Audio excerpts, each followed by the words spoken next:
Sorry to cut that a little short, but I did get a nice voice chat from Sean saying bye, Danny, and that is perfectly the right thing to say. But before we get started, my boy Pete will be on, guys. Who's just helping the channel? So I was wondering if everyone, yeah, everything's good, man. It's just it's been a crazy like coaching, having to do a lot of workout stuff with the kids and having to kind of set things up. It really kind of puts a bind on my time. And frankly, it's also kind of been a little bit lazy on my part. Because I was just trying to figure out what direction I want to go with the channel. Do I want to be NBA news and rumors? Do I want to be technical analysis? And there's a lot of things to go over. But before we do that, and to kind of talk about it, thank you, Justin, for saying that. We will go over kind of where I've been, kind of stuff like that. But before we do, what is up, everybody? This is, of course, your boy Bernie here on The Charge, giving you NBA, my opinions, some rumors, some news, and also, of course, technical analysis that we will be getting into here on The Charge. Again, I want to make The Charge more of like a coaching thing. I really want to go into the background of how I got into coaching and all these other things that are appearing onto my channel. And before we do that, of course, like I said, my boy Pete will be on here in just a second. I'm just going to make sure that we get him in the Discord so we can get it going. Let me just see here. Open Discord. We're going to open it up. So I hope everybody's doing okay out there in these streets. I know it's been kind of a crazy ride so far. So let me just make sure everything is good here. I remember, I think it's...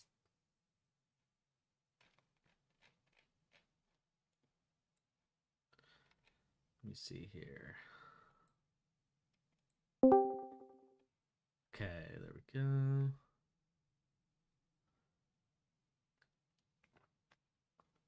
Oh, wow. And Embiid has a meniscus tear. That is very interesting. Okay.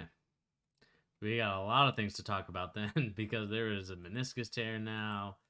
There's a lot of stuff that we got to talk about. So let me see if I can invite.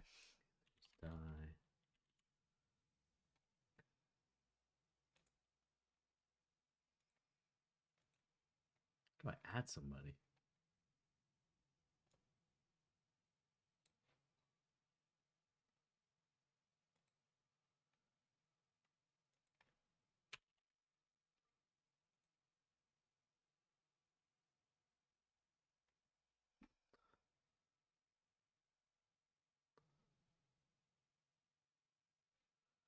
Okay, so let me.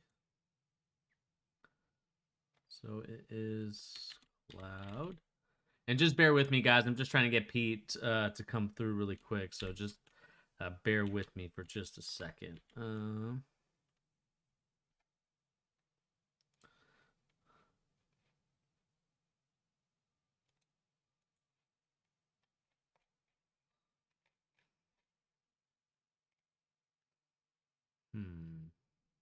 do I do this?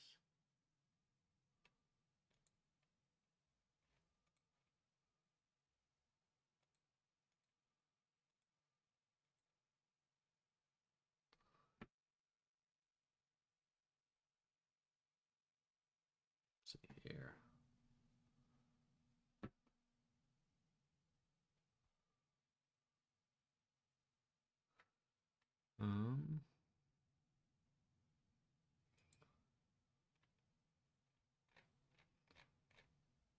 Let's see here.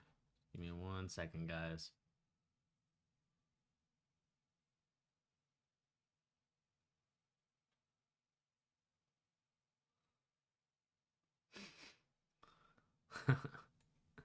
I just read your comments now. Just give me 1 second, guys. I'm trying to figure this out.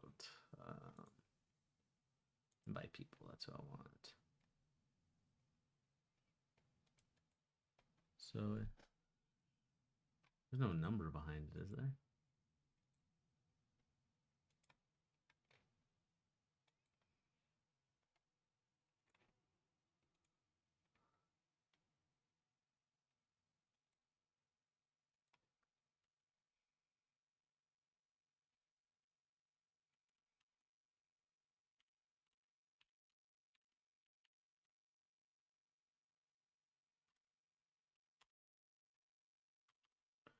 What the heck?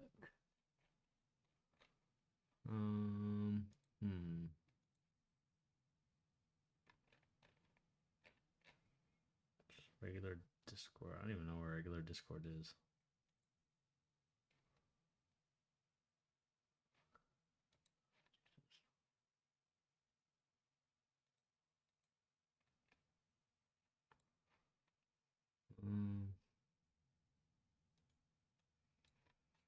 Let me do this really quick.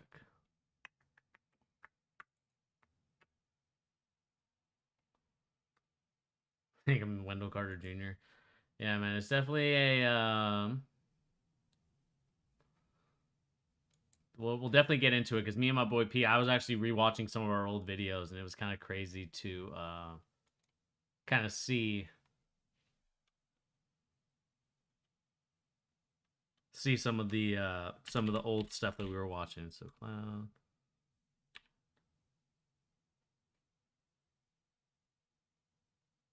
Oh, am I kind of quiet? Give me 1 second. I'll turn it up just a little bit. Whoops. It might just be because I'm not talking very loud because I'm trying to. The problem is I can never concentrate on just like one thing, which is probably why I'd be a terrible like game streamer. I'm not gonna lie to you guys. I'd probably be a terrible game streamer. 8, 3, 4. Because I feel like I would ignore you guys. I feel like I wouldn't be able to just do it. Just give me 1 second. We'll see if we can patch my boy Pete through and we can kind of get things rolling, get things started. And I think I just added him. Cloud AG. Let me give him the call. See, and let me see if you guys can hear him. Whoops. Let me do it this way. Give me 1 second. So here's what I want. I want you there. I think I just added him, so go to home.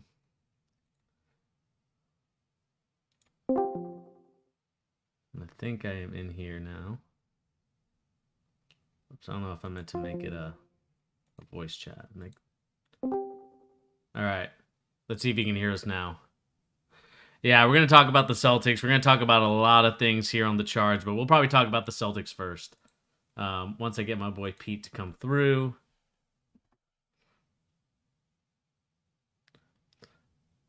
Once he is in here, we'll be good to go. So I think I'm in here. And let me just kind of pull up some articles really quick of just kind of what's been going on. You know, the first thing we were going to talk about was Trae Young and this whole, debacle. But then all of a sudden, the Boston Celtics decided to give me some great news. And we'll talk about this sort of, this role that Danny Ainge played a part in for kind of the whole last 10 years about what's been going on with the Boston Celtics and even Brad Stevens to some extent. And we'll talk about it in just a second as soon as I get my boy Pete on here. Looks like he's still muted or something's up with on his side. So we'll see how it goes in just a second. But let's go over to the live scene really quick and see. Let's make sure that is good to go. Let's see here. Yeah, we're going to post it right here. Let's see here. No, I want to be like right there. Perfect. So while my boy Pete gets ready to kind of get set up, let me just look at the chat because I feel like I've missed a couple things. So, hi Gross, how you doing, man? Oh, they're talking about the stream, the stream music video. I think of Luka. I think of Wendell Carter Jr. Yeah, that was kind of an interesting one as well. Turn up your mic, kind of quiet. Okay, I just did that one. Yeah, we're gonna be talking about the Celtics. So, while my boy Pete gets ready, with his thing and to kind of do his thing, my whole thing with the Boston Celtics, and I've talked about this a numerous amount of times on the channel. I said the Boston Celtics will never be anything until Danny Ainge gets fired. I mean, we can kind of read the story first, and then I'll kind of give my opinion on it. So the Boston Celtics just announced Wednesday that Danny Ainge is retiring, and Coach Brad Stevens is being promoted to President of Basketball Operations. We'll talk about the Brad Stevens part of it, but I really think that it was the Boston Celtics saying, hey, you haven't done jack crap with our roster. We've gone to the Eastern Conference Finals twice, lost. We should have won at least one of those, especially last year's one. And it was a real big opportunity to what I called the oven bake process. And my boy Pete can attest to me saying that since Jason Tatum and Jaylen Brown were drafted. It was an oven bake process, and we completely screwed up the ingredients. And when I look at what we're seeing here for the Boston Celtics, it is really frustrating to see that the picks that we picked instead of trading those assets to another team have just turned into basically not players that we're really using. I mean, I'll pull up some technical analysis of like what the total points against and total points for from NBA Math, which is a great follow on Twitter. If you're a great like NBA analytical head, you will love and appreciate their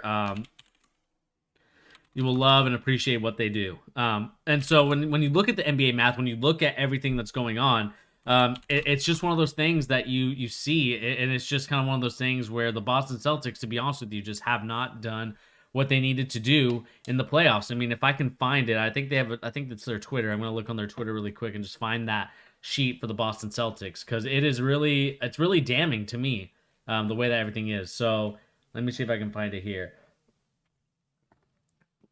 So it's like, who did the most or least amount with their minutes. And if I can pull this up and show you guys this chart right here, I hate when it does that because it's like I can't really kind of show you guys what it's for. So, we got minutes compared to TPA. Obviously on the right, on my right, so it'd be your left. I'm not sure. Anyway, bad directions. But you see Jason Tatum far away, and that shows you how good of a player he has been. Same thing with Marcus Smart. I mean, Marcus Smart hasn't really done too much, but you could see with the amount of minutes he's played, he's made a difference. I mean, maybe basically on the same levels as Tristan Thompson. We know that Kemba Walker has not had that many, but this is playoffs. We're talking postseason. And when you look at the numbers, when you look at the analytics, when you look at the technical analysis, I like how I can do this for NBA and not the stocks, because right now the stocks are going crazy. If I could do that type of analysis for here, that'd be awesome. But, as it pertains to what I'm seeing, it's like, the Boston Celtics right now are in a flux of disarray. I mean, look at Naismith, look at Carson Edwards, Romeo Langford's, kind of not really doing too much. Robert Williams is chilling on the back because he hasn't been playing, and it just kind of goes to show you that basically Semi Ojeleye hasn't done anything. Kind of the other guys on the left-hand side, I mean, we have Jeff Teague, but he was nowhere to be seen. And then Kemba Walker, don't even get me started on Kemba Walker. He's been absolutely the most disappointing player for me in a very long time. And if I could go back and redo that sort of signing, I would have said forget it. And I think we should have said forget it. I think at the time I said, I'm not really sure that this was the right move. And even last year, I even said it when he got exposed in the playoffs. Whether he was hurt or not, he was still too tiny, and they exposed him every time that they went to a switch to Jimmy Butler to get him in the low post. And it's kind of the same thing here. It's like Kemba Walker's offense did not output the same way of us getting torched on defense. And you can tell by looking at his points and the total points, the TPA, it's just like, it's low. It's in the negatives. And when you're a star caliber player like Jason Tatum and, supposedly Kemba Walker, you have to be up there. And unfortunately, he just hasn't been. And so kind of reading back into the story, going back into kind of the regular part of it, guys, the disappointing thing, and kind of going back to reading it. Let's see my boy Pete. Pete, you there? Let me see if I can. Let me just make sure my speaker is on the right speaker though. Output device, AirPods. Yeah, it should be.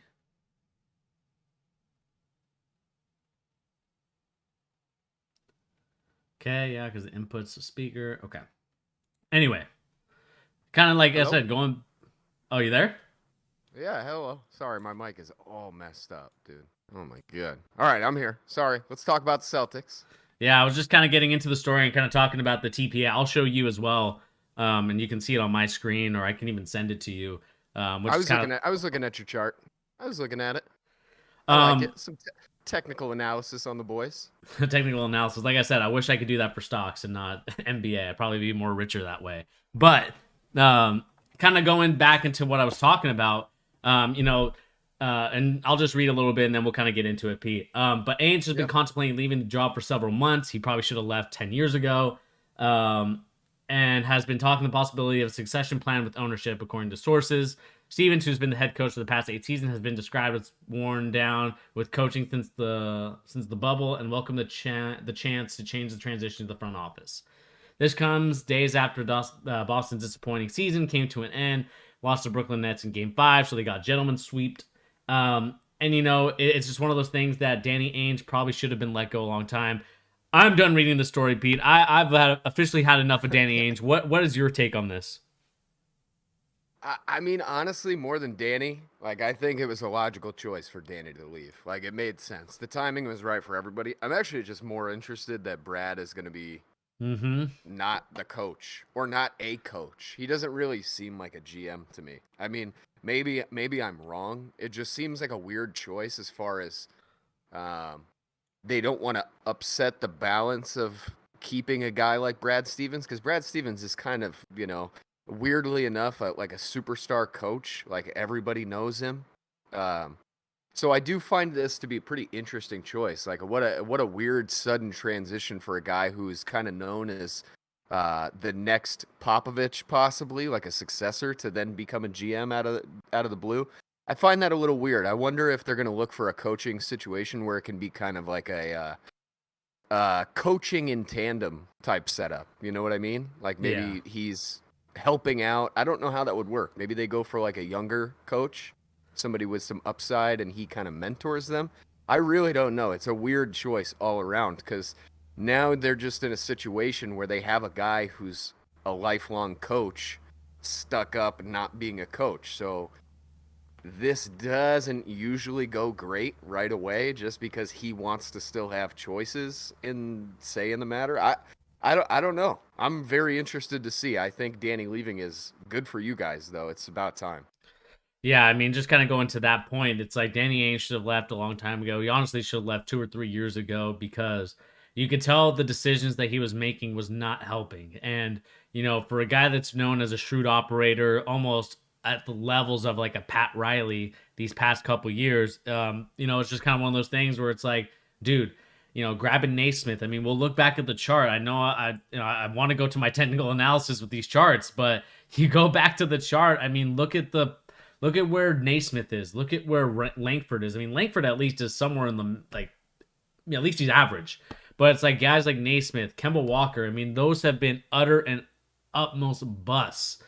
But my worry, what's up? I was just gonna say, do you think it's interesting that, like, Danny Ainge leaving and being replaced by Stevens, are they saying that Danny Ainge was just the problem? Is that like the mentality? Maybe Brad Stevens actually had other things he wanted to try and do this season. I mean, that to me is the most curious thing, right? Because why would you, if you didn't have the right season as far as coaching, personnel, everything that comes with putting an NBA team together, what sense does it make to just get rid of your GM and move your coach to the G? I mean, you're just going to end up in the same situation unless Danny Ainge was kind of holding Brad Stevens down in terms of what choices he was allowing him to make. Because down the stretch, I mean, it is hard to deny Robert Naismith, when he got minutes, he looked fine. Like, he was a good player. He had moments for you guys, like in the regular season, especially down the stretch, where he was actually playing good minutes.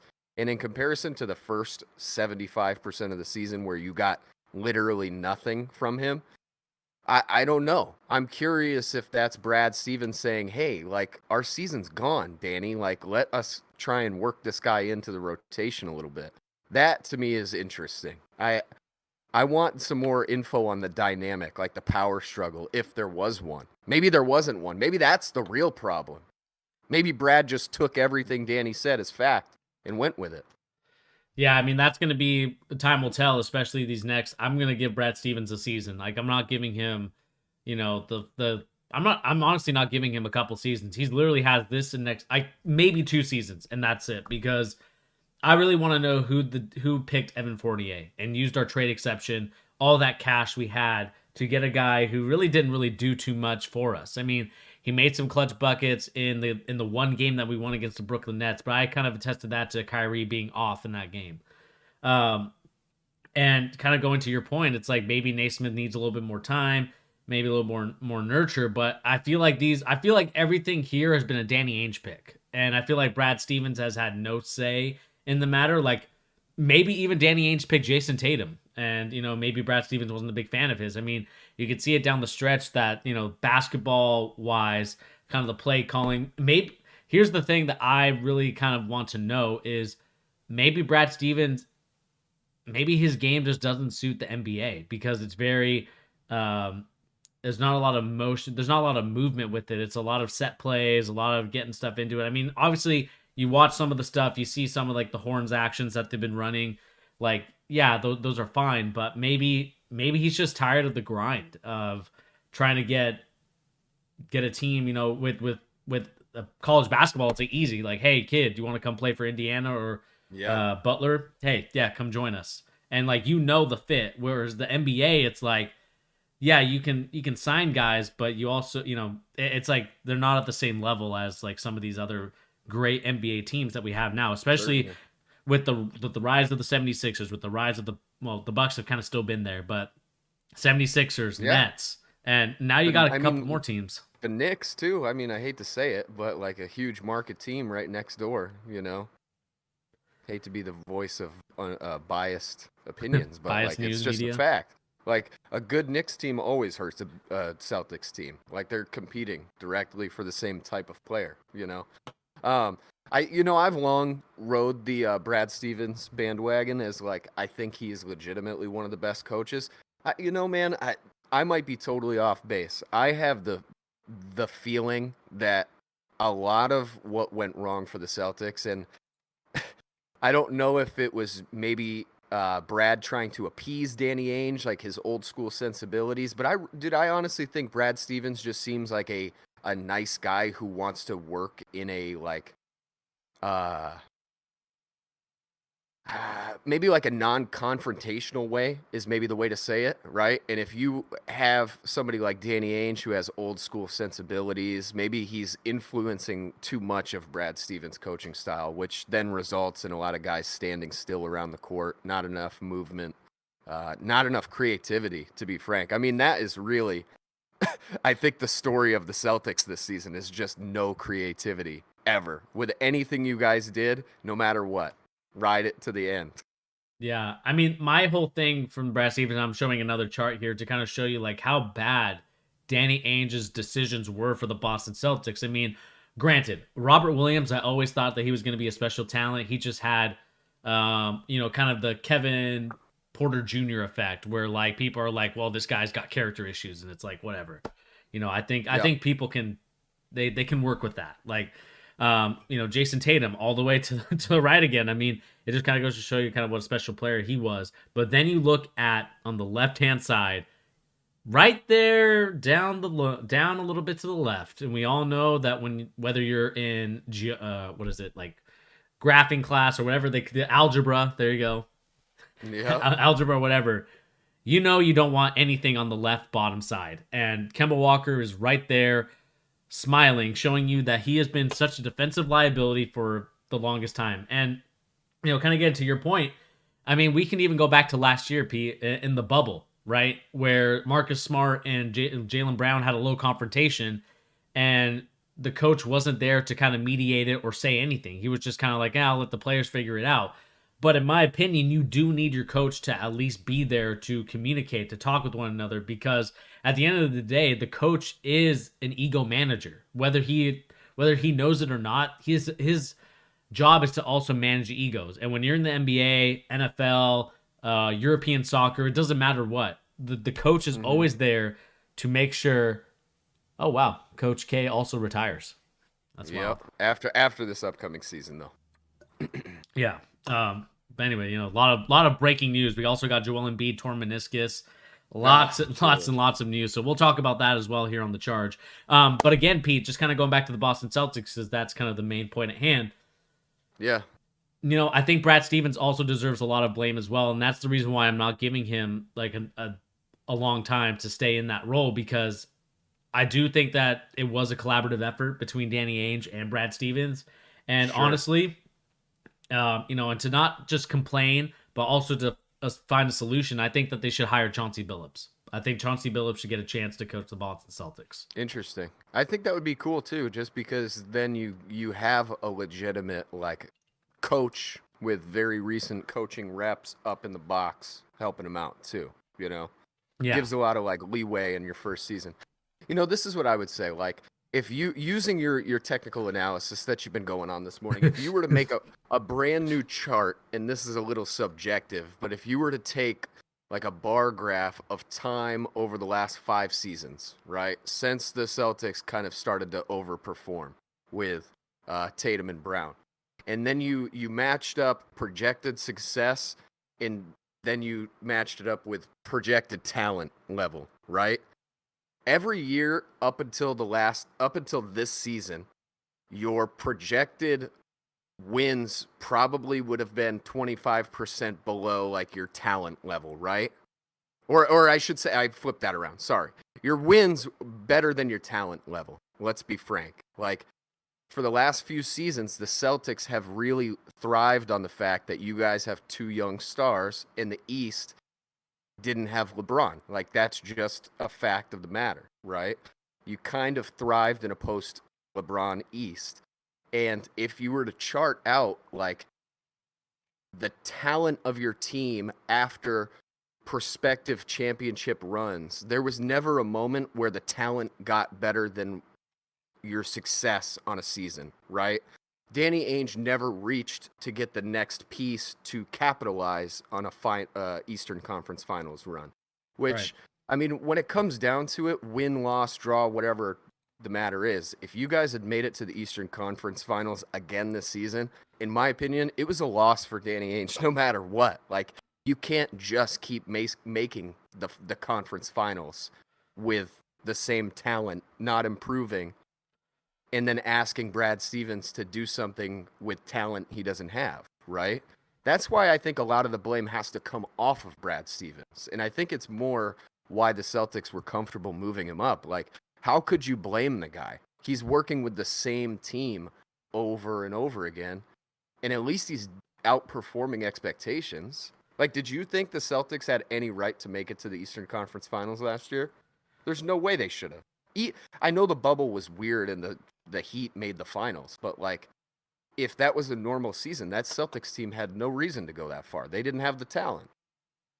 Yeah, To well, me, I think the thing I would disagree with is that I think the talent has got progressively worse as time has gone on. Like that's we, kind of what I mean, I'm saying, like, at the very least, you can't argue that it definitely hasn't gotten better, is what I'm saying. Like, yeah, definitely. it plateaued. At the very least, it plateaued and never got better, It which is plateaued. a loss. It plateaued Yeah. last year, and as much as I hate to say it, as much as like I don't really hate the guy, but like as much as I kind of make fun of Gordon Hayward, like he was a tremendous player for us. Whether Dude, we kind of saw it with Charlotte this year. It's like he's kind of been their besides LaMelo obviously because I'm a big LaMelo stan, nonetheless. But you saw like what Gordon Hayward does for that Charlotte Hornets team. It's the same thing that I'm seeing here for the Boston Celtics. They don't have anybody in that role. Like we signed Kemba Walker to be that guy. Well, to basically be a Kyrie Irving, right? Quote unquote. yeah.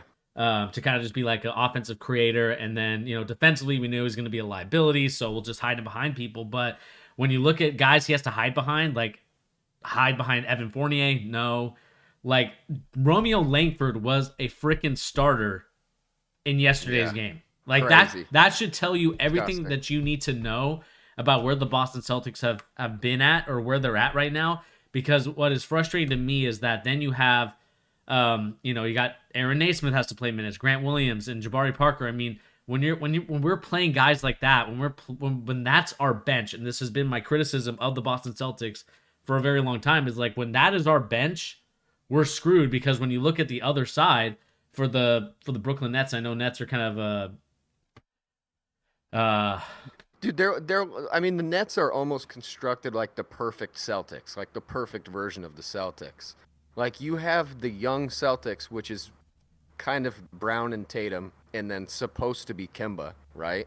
And then they have to sacrifice on all the other talent because they need to pay those guys, right? I exactly. mean, the problem with the Celtics is that they don't really have an excuse not to have anybody else next to those guys. They had the money, they had pieces to go get their version of Harden.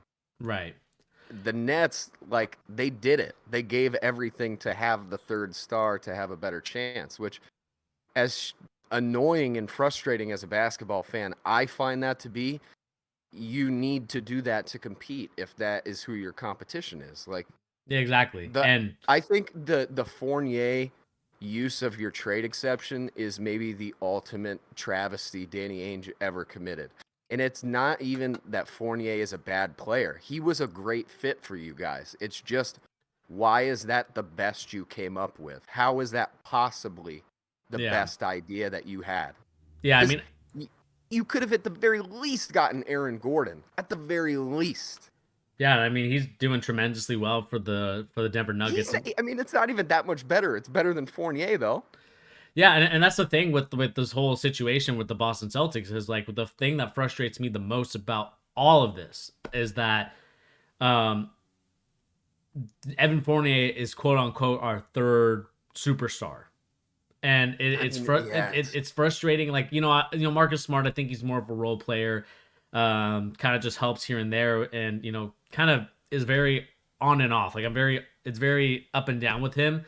But like Evan Fournier, the trade exception of what 28 million or whatever it was, like that to me is the most frustrating part about this whole thing is that I look at a guy like Evan Fournier, 1 of 5 last night, 8 of 17. Didn't do necessarily that bad, but it's like now we have to re-sign him, and I don't think that he's worth the money that they want to re-sign him for. And so I think they're just going to let him walk, and then it's like, okay, so our trade exception basically just gone to waste. And so at the end of the day, it's like frustrating really, to me. Well, I mean, when you break it down too, I mean, at its very the basic thing, right? And this is really the simplest way I could put it, and for me as not a Celtics fan from the outside looking in, if the Celtics organization really thought, even if Kemba comes back healthy, whatever it is, right, that Fournier was enough to move the needle, they all deserve to be fired. It's not a question of using the trade exception right. It's a matter of literally not understanding where the game is at. Fournier has never impacted a winning team ever in his whole career. Ever. Right? Yeah. And I know he's only played for the Magic, but that's still a sentence that you need to say out loud to yourself. He's only played for the Magic, right? They're terrible. They're the worst team in the league almost every other year. So, like, thinking he was a guy that could really change anything is just, I don't know, man. And really, I would argue that even the year that you guys lost Kyrie and panic moved into Kemba, I don't know if it was panic, because a lot of you guys thought, and even I thought it was a great signing. Get Kemba, why not? He's a good replacement. Ugh, now, I was always... is there any way to look at it other than just like you guys rebounded so hard and got screwed? I mean, there's literally no other way around it. You got worse Kemba, a guy that's injured, or you got worse Kyrie, a guy that's injured all the time. Plays the same position but not as good. I don't know. It's literally the ultimate it's not even rebound. It's not even store brand Kyrie. It's not even, industrial brand Kyrie. It's like absolutely, it's not even close, because offensively, since last year, this year, even when he's like fully quote unquote healthy, it's like it's been the same Kemba, and he fleeced the Boston Celtics to that contract. Not saying that there's anything wrong with getting your money, but I just think that they should have done a little bit more homework and been like, is this guy the right fit? And again, it goes back down to, was that Brad Stevens or was that Danny Ainge? And so, well, I mean, is it not so hilarious that like you guys literally end up with everything opposite of what you need the year you need it? Like, that to me is the ultimate sign of mismanagement. Like, how many seasons did you have bad Gordon Hayward, and then the season you need that exact player, he goes and plays better for somebody else? It's the ultimate sign of mismanagement. You have people leaving and playing better without you, and then you have them in their worse. It's the opposite of the Patriots, Yeah. It's the anti-Patriots. Terrible management. It's just kind of one of those things that you just look at and are just like, you just have to swallow it and just kind of deal with it. But, I think the Boston Celtics, the worry, well, I guess it's not really a worry because you have a couple years, but now it's like, all right, you have Jason Tatum. We've obviously seen that he has elevated his game to superstar status now.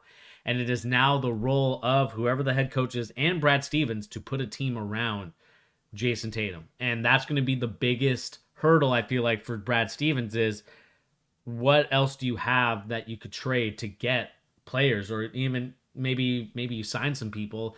I don't really necessarily think this free agency class is very strong.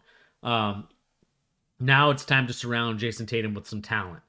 And, I do think that we'll see what happens with it. Now that Danny Ainge is gone, hopefully, there's not a lot of card holding and you actually do make those moves, whether it works or not. At least you could say you tried. Whereas I feel like Danny Ainge, although he did draft Jason Tatum and Jaylen Brown, I just felt like as soon as they got their superstars, they just were kind of like, well, do we pull the trigger? Do we not? And it just kind of led to this sort of FOMO that we're seeing from the Celtics, where it's like now you're stuck with Naismith and Romeo Langford and a bunch of these other guys, Carson Edwards, same thing. And we got to see, what's going to be happening to the Boston Celtics from here on out.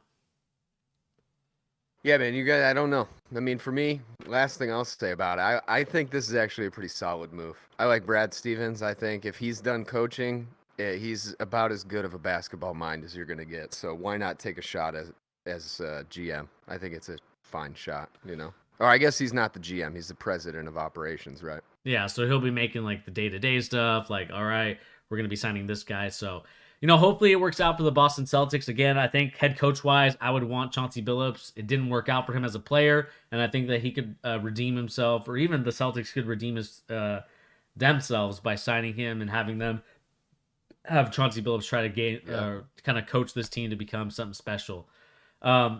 And guys, let us know in the comment section down below, what do you guys make of what is going on here for the Boston Celtics? Are you guys happy with the move that Danny Ainge is gone? Are you not happy with it? Apparently, Danny Ainge is reportedly going to be looking to get into the Jazz somehow, and I hope that's not the case either. I think he should just retire, play some golf, and just kind of live his best life. Yeah. But again, let us know in the comment section down below, what do you guys make of this Brad Stevens hire and also Danny Ainge fire? I'm going to say it's fire because I think it was inevitable that he was going to get fired no matter what. Now we should probably move on to a more Interesting story. Kemba Walker offseason allows him to get healthy. You guys need Coach K. Coach K. Yeah, I'm okay. He's probably gonna retire anyway. Let's move on to this Joel Embiid news, because this is kind of big for the Washington Wizards and kind of their chances of getting back into the swing of things. Is that Joel Embiid has suffered a small meniscus tear in his right knee and will be day to day. He suffered that in Game 4 and is listed out for Game 5. So we know that if Joel Embiid is out, it's going to be a huge problem for the 76ers. Pete, I'll let you go first. What do you make of this news? Oh, dude, this is so rough. This is so rough, man. This actually, really hurts my feelings a little bit. I feel so bad for this guy. Because really, if you ask me, Embiid, without a doubt, and I say this, you know me, Bernie, I have been one of the biggest Jokic fans since way before people could ever pronounce his names. Or his names, both of them, Nikola and Jokic. However, I think Embiid is easily the best player in the league this year when he was healthy. He was unstoppable.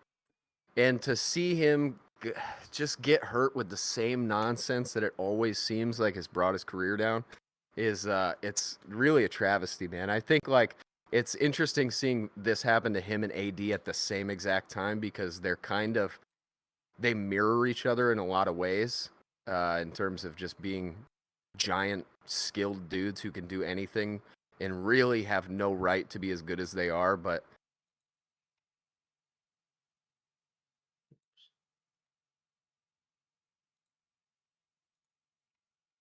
Let's see here.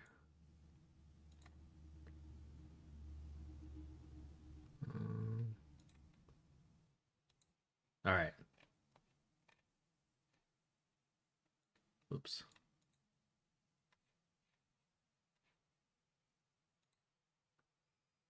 Oh, we lost you, Pete.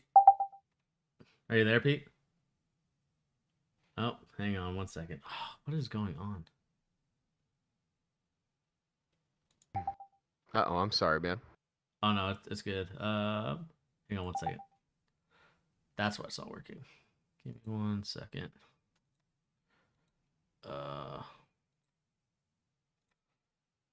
Can you not hear me at all? Oh All right. no. I think we're good. We're good. We're good.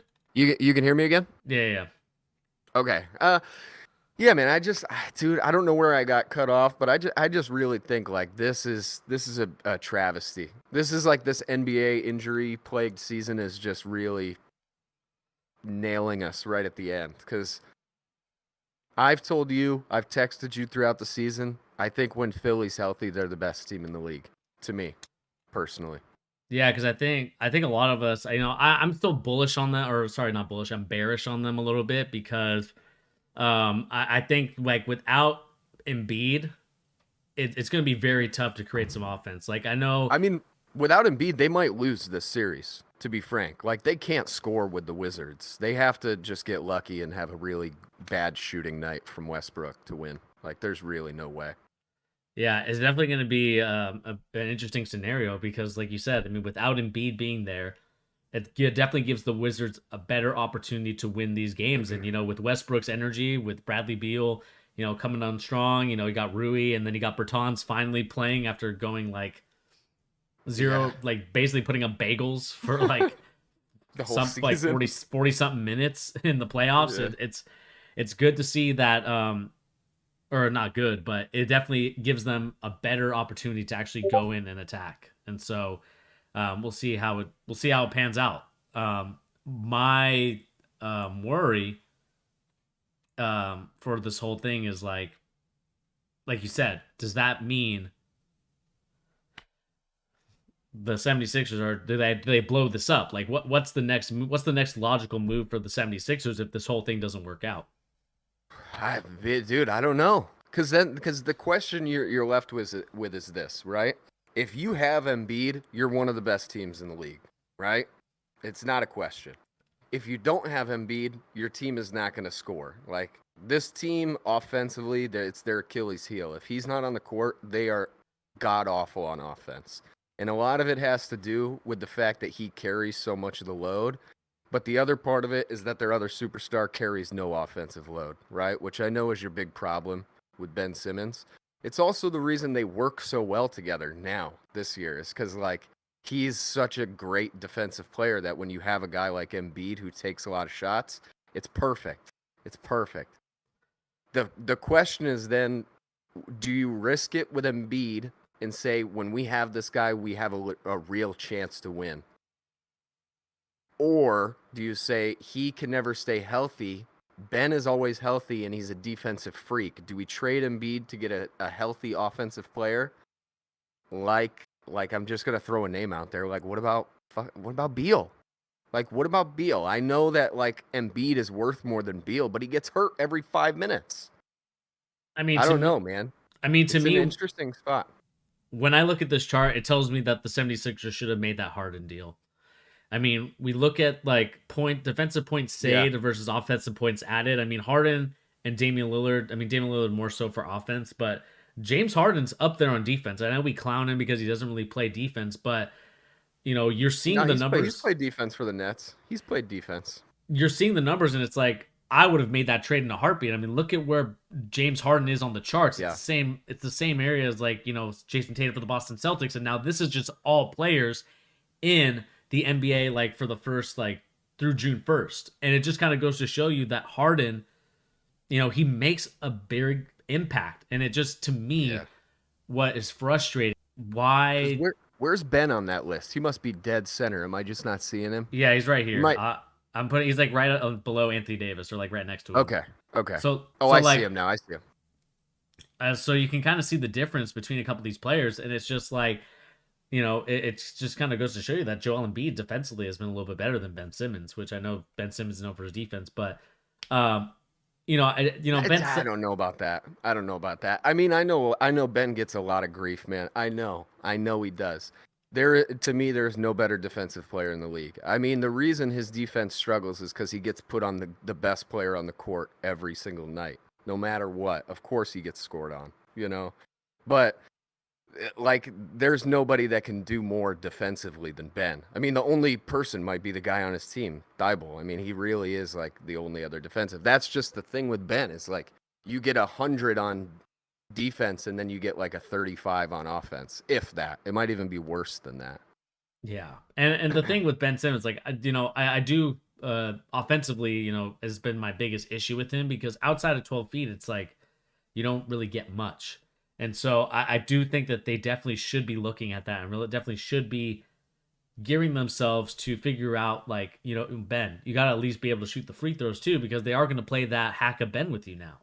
They see that you're not a very good free throw shooter, and I guess I think this opens the window for the Wizards to win. I mean, can I throw a player out there that I think would actually be like, I don't know how they would make this happen, how they could even get him, but just a guy I think like if you put a big three of these guys on the court, I think they might be unstoppable. You ready? This is a hot take. all right. Because I don't like this guy very much, and you've heard me not be a big fan of his. Embiid, Ben Simmons, Zach LaVine.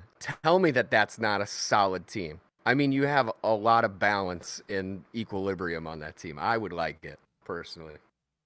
Trade Simmons, move up to top 3? It's not a bad idea. To take subs. I don't think he'd get that much for him, honestly. I think Ben Simmons is a definite beauty in the eye of the beholder, and the 76ers, I feel like they're just going to hold and then just kind of be satisfied with what they got, which is unfortunate. That's kind of what I'm saying. I don't think they're going to get rid of either of those guys. So the only thing left is who do they add to fix it, right? Because I like Tobias Harris. Sean, I see he says that he thinks he's better than Simmons. I mean, I don't agree. I like Tobias Harris a lot. I just don't know. I think he's pretty inconsistent, but I've always been a big fan of Tobias. I just think you need a better third guy than Tobias, unfortunately. Yeah. Especially when you meet up against a team like the Nets. Like, that's just not good enough. Looks like we got a question for you, Pete, since you're my expert kind of hypothetically betting. We got Justin. Yeah, hypothetically, let's hear it. Justin, I got a 3-leg parlay for the Hawks and Grizzlies to win tonight, with Denver winning tomorrow at $8.99 plus $8.99. I mean, that's pretty solid odds. I mean, the Hawks are probably going to win, unfortunately. I like Denver. I have Denver winning the series. I think, like, especially after that game last night, if Portland couldn't get that game done with Dame playing like that, there's no way Denver doesn't win. There's just no way. Grizzlies. Yeah. I hypothetically have some money riding on the Grizzlies tonight too, and I wish I didn't because I don't think it's going to happen. Yeah, I think it's solid odds nonetheless. You can't go wrong with plus 900 for any three-leg parlay. Yeah, and just kind of going back to kind of more of the basketball side of things. Yeah. Well, we'll see what happens with this 76ers. Again, it's going to be a fun watch. We'll see if Ben Simmons and Tobias Harris can kind of lead the team and get the win and just kind of move on to the next round, because I think they will be facing the Hawks, if I'm not mistaken. So let's get off this Embiid, man. This bums me out, dude. Like I've said it since the beginning of the season, Bernie. When we did our preseason predictions, I'm almost positive I had the Sixers. My prediction was that they were going to win the East. I still think if they were all healthy, they'd win the East. And I'm not even saying like I think it would be. I don't know, man. I just think they're the best team in the league. It pains me. It definitely does pain people because, like you said, it's just you want to see a healthy team fight another healthy team, and it just sucks to see that that's not going to be the case. And I mean, really, who would have matched up better with the Nets? All right, let's move on. We'll move on, and we'll kind of move on to a. Let's see here. I just want to make sure that there's no other like real other NBA news and rumors besides. Yeah, let's see. I'm not seeing anything other than what we talked about. It might be time to. Do we want to talk about the games last night for a second? Because they were a little wild. Yeah, we can talk about the games last night. I want to talk about the Damian Lillard game, man. That was, to me, disgusting. That was an all-time classic, and I really wish that Dame Lillard could have broken that Michael Jordan record. I thought he had a chance to, but I mean, you could even look at the charts. I looked at the charts earlier, and I'm seeing like the reason. And I've said this for a long time. I thought that. Well, let's get to the game first before we get into like talking about each team. Honestly, a tremendous battle between two MVP candidates. You got Damian Lillard obviously balling out for the Trailblazers, and you got Jokic gassed out of his mind, trying to catch his breath in a double OT. You know, it's definitely one of those games that no one likes to play because you're Nope. basically playing another quarter. And it just kind of goes to show you like how great we've had it for this first round. Like we've had a great first round Oh, of it's been the games. best in years, in my opinion. And you know, I do think that when we look at everything and we see everything, I think the Denver Nuggets, if they had Jamal Murray, it definitely would be a lot closer. Or I think not closer. I think it'd be a lot better for the Nuggets. But Dude, it's they're kind still of gonna win without him. I mean, yeah. that's the craziest part about it. And I'm gonna be the contrarian because that's what I do on this show when I come on. All right, because I'm the Jokic man. All right. Everybody talking about Dame Lillard. That is one of the greatest playoff games I've ever seen. However, why is there like Jokic was incredible too. He won the game. Like him and Michael Porter Jr. are doing the damn thing. Give them some respect too. They killed it. You know, that shot by Michael Porter Jr. with like a minute and a half left.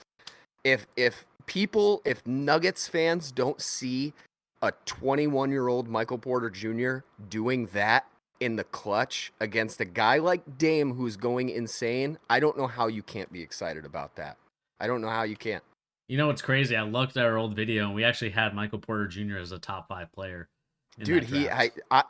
I told He you in should a have text been. message. I told you in a text message last night, Bernie, and I think you think I'm crazy. I think Michael Porter Jr. is top 5 MVP candidate in 5 years, in my opinion. I see nothing in his game that isn't perfect for the NBA today. He's the perfect prototype if he can stay healthy. I mean, he's To me. definitely. I mean, he's a solid player, and obviously he was definitely undervalued because of back injuries. And it's like, you know, you take the risk. I feel like it's one of those things that you just take a risk on. But Always a borderline 7-foot tall guy that can shoot as well as he can. I mean, I would have taken him if he had to be in a wheelchair his first season, honestly. yeah, To just do it. He's incredible. and you know, I kind of want to, you know, I love that. I think Jokic is probably going to be the MVP of the season. He's played all games. He's been feasting and Yep. feasting. 100%. And you know, I think the Nuggets. It sucks that they don't have Jamal Murray, but they're gonna do a solid job when they go to the next stage or the next round. Who do they play? The Suns, Lakers, right? Yeah, I believe so. Oh, dude, I No. I thought they were gonna end up playing the Suns if they won, but maybe I'm crazy. Because, dude, I think if they get the Suns, that is a really great matchup. So For the so you're second writing off round the play-in. Lakers already? I mean, dude, I don't want to. I just don't think they can do it without Anthony Davis. I really don't. I just don't. The continuity is just not there. I'm a fan of like building up that team spirit throughout the season. I don't know how else to say it. Just building up Camaraderie. like chemistry, and they have a lot of chemistry. They just don't have on-court chemistry, which is painful to watch as a LeBron fan. And I'm going to say something else. Maybe I'm going to start sounding like Skip Bayless a little bit. Oh God. I actually, as maybe the biggest LeBron fan I know, I have his Wheatie box sitting in front of me. I'm looking at it. So does my dad. I think for the first time in his career, he's not a top 3 player in the league. I really do. It's hard for me to say it. And maybe it has more to do with his ankle than anything else. He can't do it right now on his own. It's not possible. Yeah, I just think that the role players that they have around him are not very good. I mean, Sure. you look at guys like, and I'll go back to the charts, right? We always look at the numbers because numbers don't lie. And maybe I'm judging LeBron too hard because this is like the first time we've seen him with. It's not the first time we've seen him with this bad of role players, but it's more like we've always been able to see him do it even with bad role players. And it just seems like now it doesn't matter. It just doesn't matter, which the child in me that has always looked at LeBron as like a superhero, it's really sad to see, but I mean, how can you blame the guy? Like they really should be in the finals if AD was healthy, but AD, this is what you get with AD. It's this. It's been this Yeah. his whole career. So I think it's to be expected, man. Yeah, I mean, you look at the role players like KCP, not really doing too much. You know, Nah, he's wank, dude. He's wank. Caruso, same thing. Like, you know, I've always kind of been a little bit of a hater of Caruso, just because I think that he's been kind of overhyped by the Laker bench, and not the bench, but the Laker fans. I think Horton Tucker probably should have played a lot more minutes. I honestly think Trez should have honestly played more minutes for them. Way It's more got, minutes. I'll tell it's you the real problem, in my opinion, is Schroeder, dude. He's weak. you think Schroeder? Dude, I mean, he's a solid player for like, a 6-man point guard. Like, I think he's a great 6-man. The starting point guard for the Los Angeles Lakers alongside LeBron and AD, that's not good enough. That's not good enough. I mean, another player who's been very disappointing is Kuzma. LeBron tweeted, or I think he, what do you call it? Replied to one of these like NBA forums and said that Kuzma was going to be like a breakout player, like most improved. And to me, it's like, I saw this at Utah. I saw this in the first couple seasons with the Lakers. It's just he's a good player, but he has his limits and he has his ceiling, and I think he's already hit it probably 2 years ago, to be honest with you. And I do think that he is, he's an NBA champion. I can't take that away from him.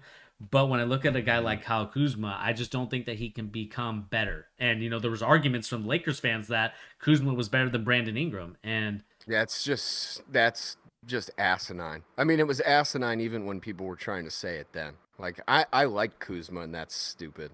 It's just dumb, dude. He's one of the streakiest shooters in the whole league. He always has been. Since he's been in the NBA for the Lakers, he's been streaky as hell. I think that they should trade him. And, I think they should trade him and Schroeder and see if they can't get Damian Lillard to come to LA and come back home. Yeah. See, and the thing with Kuzma is this. I actually like Kuzma. I think Kuzma's been actually one of the standout players for the Lakers this season. And really, wow, if they didn't have Kuzma, the 7th seed wouldn't even have happened. It wouldn't have. He was one of their best defensive players throughout most of the season. The problem is this. The Lakers get in their head that this guy is going to take the next step to being like a third guy on a great team, right? He's never been that. He wasn't that last year when they won the championship. To me, Kuzma is young. I would argue slightly more consistent Jay Crowder.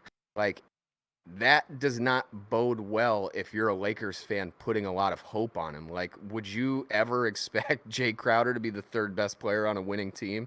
You would never say that, right? As somebody who's rooted for Jay Crowder multiple different times. Yeah, Jay Crowder. I mean, he did okay yesterday. I mean, he was 3 for 9, and it's very inconsistent. Like Jay Crowder has great games too, offensively, right? But it's always, to me, the thing with the Lakers is this false sense of expectation from different guys, and you watched it with like 10 different players on their team this season. Talon Horton Tucker, it was always like, this guy, it's the net. And I like THT. I do. Like, I have his rookie cards. I got a few of them stocked up. But you can't just keep saying, like, this guy he's going to level up and start scoring for you. Like, come on, man. You got Ben McLemore on your team. It's just weak, man. It's weak. I don't know. Yeah, I mean, the thing with that I see from...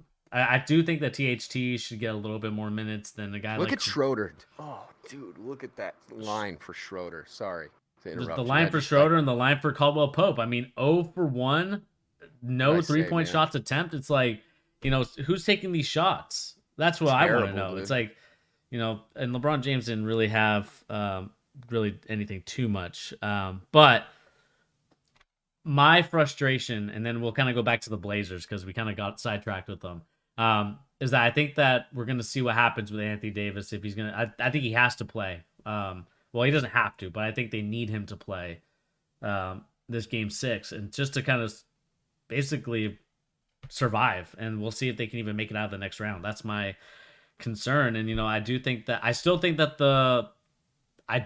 the Lakers can still win this, but they're going to need a lot more out of their players that they have. You're going to need a lot more out of Ben McLemore, who you signed as kind of like a LeBron guy. You're going to need a lot more out of more Trez, dude. Need more Trez. I think you're right. I think they put him out and just get those energy minutes. Let him have a couple nice putback dunks early, get the energy going. He's better than Drummond. I mean, come on, dude. He's more to me. He is. I'd rather him out on the court. Schroeder had a good cardio workout yesterday. I, at least he had something good happen because he was god awful in that game. So awful. I don't know. I'm much less hopeful than you. I would say there's probably like a 15% chance the Lakers make it out of this. Oh wow. AD would have played if he could have played. He would have played if he could play. You know. And I think who just said it in the chat, Cooper. If they win this, I still think the Lakers can win I think they'll win the championship if they make it out of this with a healthy AD. They just won't, most likely, which is a travesty. So, yeah, this team it just shows, man. This is the league we're in. You build teams so top heavy, it's really hard to survive when one guy goes down. Yeah, and I want to go. The same thing for the Nets, man. Yeah, I mean, I honestly think you saw the difference when James Harden was injured compared to like a guy like Kyrie Irving or Kevin Durant. Like when James Harden's out, I feel like this Brooklyn Nets team is not as good without him. And I feel like they need him. They need him in order to get back into games and to really get back into things. And so we'll see that kind of going forward. But I did want to go back to the Blazers and the Nuggets, and I've been saying this for the longest time, and I'm going to get a lot of Blazers fans heated. I'm going to get them upset. Let's hear it. They definitely need to break up this Damian Lillard, CJ McCollum tandem, and I've been saying that for years. I've been saying that for the last 2-3 years that they should have broke this up because it showed that they haven't really been able to do it. Like they've been close many times before. They got to the Western Conference Final against the Warriors, but they were never able to overcome that. And I think that if that doesn't happen, I mean, I feel like Damian Lillard will want to leave, and he doesn't want to sign back with the Blazers. I mean, I think in order for them to get it going, the Blazers either have to say we're going to trade CJ McCollum to get something better, because again, technical analysis, look at where CJ McCollum is on the charts defensively. Not really there, and then points, offensive points added, it's nowhere near. Yeah, it's been weak so far this postseason, that's for sure. I mean, when you got guys like John Morant, Westbrook, Forbes for the Bucks, and you got many of these other players, they are ahead in terms of points added than CJ McCollum, who's supposed to be your second superstar. Like that to me is not a good sign for CJ McCollum's tenure in Portland. Yeah, it's weird, man. Portland's in a weird spot because I agree with you fundamentally. Like, this is just not going to work if they just keep running it back. Obviously, it's the same nonsense every season. Really, to me, their biggest problem is just their bigs are so weak, dude. Like, Yusuf Nurkic has been half of the player since he got hurt. Half of the player. He is not the guy that he was when they were making the Western Conference Finals. He's just not. And whether or not splitting CJ and Dame up is the problem, I don't know if it is, man. I think they just have no defense, and they're so small that it's really hard to compete. Like, if they went up against even the Lakers without AD, I think they would get smacked by this Lakers team that's about to lose to the Suns, just because they're so small. They're so small. Which I know is the popular thing to do in the small ball NBA, but like there is a level in which it's too much to me. Yeah. It's just too much. And they are a team in which like it's really, if Dame and CJ are not hitting shots, you have zero chance to win, which is it's failure to launch pretty much every day if that is your best opportunity to win. Exactly. And, kind of the thing that I will say about the Blazers is that I think they need to start making some phone calls. They better start making them quick before Damian Lillard decides to peace out of Portland. And they definitely need to get rid of CJ McCollum or just trade him for somebody. And just dude, honestly, they should just blow it up. To me, that's what they should do. Get a bunch of picks, Screw it, man. You're not going to win. Dame is in his 30s. Let the guy go win a championship somewhere. Give him a chance. It'll be a good look for your franchise. You can get some really high quality picks out of it. I don't see a way in which they can fix this team to get a championship. People are saying Sabonis to Portland. You know, can I give a really weird trade I don't even really like, but I think it kind of makes sense in terms of what both teams could do and need to do. Okay. They would need to come up with a way because Porzingis isn't worth CJ, right? There would be a way they would need to balance this out. But I think a guy like Porzingis would be really helpful to Portland because he can stretch the floor. He's big and he can kind of play defense when he wants to if he's kind of healthy, which isn't usually, right? They would just need to get a lot more return in terms of like pick compensation as well with Porzingis. But I think like CJ alongside Doncic makes a lot of sense, and it gives you a 7-foot guy who is still young and really talented, right? Like, what else could they even go get? Do you really think Sabonis? They would ever consider CJ for Sabonis? I don't think there's a chance. I don't think so either. I think you're going to need a lot more for Sabonis. Sabonis is like a all-star, superstar level They don't type have of player. enough. Yeah, they don't have enough on their whole team to get a guy like that. But my thing is that I think it's a great fit. But in my opinion, I think that Porzingis is, and I'll steal this from Cuff the Legend, who's a great Twitter follower if you don't follow him. He basically says that, you know, he went from being a unicorn to being a mule. And that's what and that's what Porzingis has turned into. Like, you know, there was so much promise in New York. You saw how well he played, and then all of a sudden, it's just kind of one of those things that you see where it's like Porzingis just hasn't lived up to the expectations of being a top 5 draft pick. And it's like one of those things, he keeps getting hurt. And when he isn't hurt, it's like he puts on muscle, then he loses muscle. Then he puts on muscle, loses muscle. It's like you need to decide how you want to play because you play soft. And whether you're in the 80s basketball, whether you're in the 2020s basketball, you have to play some sort of physical basketball. And when you have a big like that stretches the floor, that's perfect. But you also need a guy that will score inside. Sure. Can I give one possible 4 rebounds? He averages 4 rebounds in the playoffs. That is terrible. That is actually atrocious. Like, that's one of the worst statistical. Like, he's 7 foot tall. Like Luka Luka averages more rebounds than him. No, I mean, that's not a question. It's not a question. Porzingis is the softest 7 foot tall person in the history of 7 foot tall NBA players. There's no question. This is my one point with Porzingis. My only defense that I could come up with in terms of maybe you could get a guy like that for cheap. I don't like Porzingis. I hate the guy as a player because he screwed the Knicks. Good riddance, right? However, this is the one thing I will say. They traded him into a situation where a guy like Porzingis, who is very mentally fragile as well, right, is instantly going to play the inferiority complex to the other European guy who's a star, who's way better than him. Everything, right? So you could argue that maybe a change of scenery for a guy like Porzingis, who is still young, it's worth a flyer, right? And how many 7 foot tall guys in the NBA who shoot threes are even like remotely available? How many? There's none. I mean, maybe Brook Lopez, the guy's 35, right? And even he probably has more value right now than Porzingis. I'm just arguing that, like, if you could try and get a guy like that just to see, because when you look at Portland on paper and you look at what their bigs are, it's Zach Collins, who is literally never healthy, right? Even worse than Porzingis. But he is that kind of player, a big guy who shoots threes and stretches the floor, right? And gets blocks, or ideally should be getting blocks.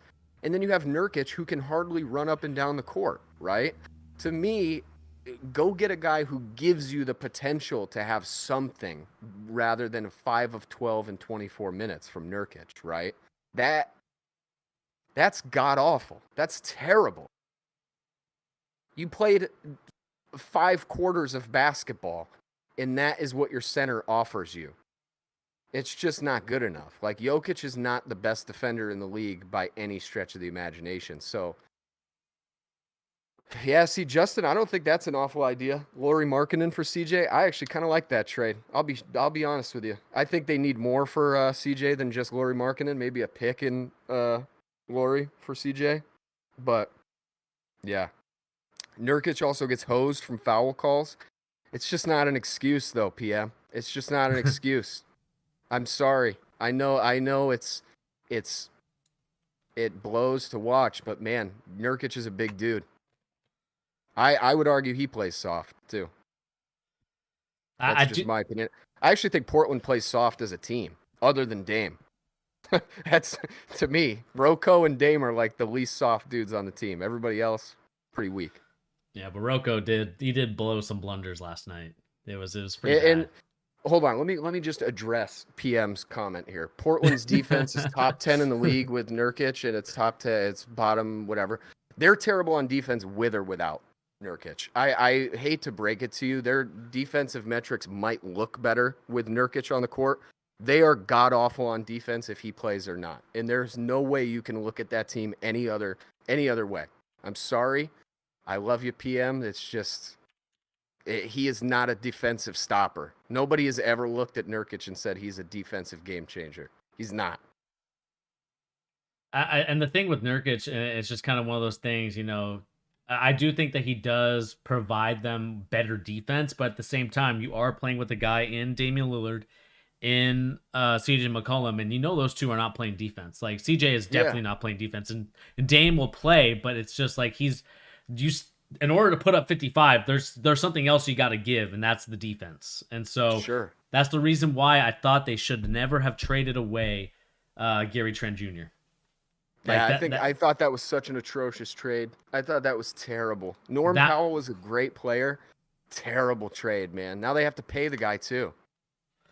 Like Norman Powell doesn't he adds some value, but again, 5 of 14 last night. Gary Trent would at least put up some threes. Like if you're gonna be an all offensive team, like the way that the Portland Trailblazers have been these last couple years, you have to give him offense. And it's like, either way, you're going to have to pay Norman Powell or Gary Trent. It's like, all right, you go for the cheaper route of Norman Powell, but he doesn't. To me, it's like the metrics and the numbers still don't add up to Norman Powell being more valuable than Gary Trent. He's not. I agree with you entirely. I don't think there's any way you can look at it and say Gary Trent, even this year, let alone in a year or two, is not a better asset than Norm Powell. And, back to PM saying it's not true. Go look at the metric. Jokic is I get that Jokic is the hardest big to guard in the league. How do you only play 24 minutes as the third best player on your team, though? It doesn't matter what your defensive metrics are. I know he's a big, he's going to play less minutes. I get it, right? There is a reason he only plays 24 minutes in their biggest game of the season. There is a reason for it. I mean, I don't know what else to tell Portland fans. Like, I like Portland. I root for Portland because we live close to them. It's the only NBA team within a 3-hour radius, right? Dude, this team has plateaued years ago. They did. They made the Western Conference Finals fluky. It was fluky when they made it. But look at their team compared to what it was. Nurkic is not as good as he was before he got hurt. I don't know what the argument is. It's not saying he's a bad player. It's not saying, like, we need to compare him to all the superstar centers in the league either. I am purely saying if you want to compete in the West, Nurkic is not good enough. I don't understand how that's not. It's just not good enough. To me, the metrics even say that they're a bad defensive team. I mean, look at their points allowed. They're 23rd in the league. Rebounds allowed, they're 21st. I mean, these are not NBA championship qualities. I mean, 16th in offensive rebounds allowed. I mean, offensive rebound is not terrible. But like steals, they're not very good. Defensive rebounding, they're 22nd. Opponent's field goal percentage, if I look at the Portland, there are 20th, which is, average. And then defensive rating, they're a 29. It's like they're almost dead last in defensive rating. So that has to tell you whether it is Jusuf Nurkic, whether he's in or out. These numbers tell you, and I'm looking at the lineups.com, which is a very good website for ranking just team-wise. They're not a very good team. And I know that Nurkic does add value as a center, but like when it comes to kind of the rest of their teams, you got, like I said, the Gary Trent not on the team anymore, and it's just kind of one of those things. You look at the team and you're just like, I don't know. I'm not a big believer in defensively what the Portland Trailblazers have become, and I've said this years ago, and I said this 2 or 3 years ago. I think the problem with Portland is that they are all offense, no defense, and that's fine if you want to go all offense, but you have to be willing to give up some of that.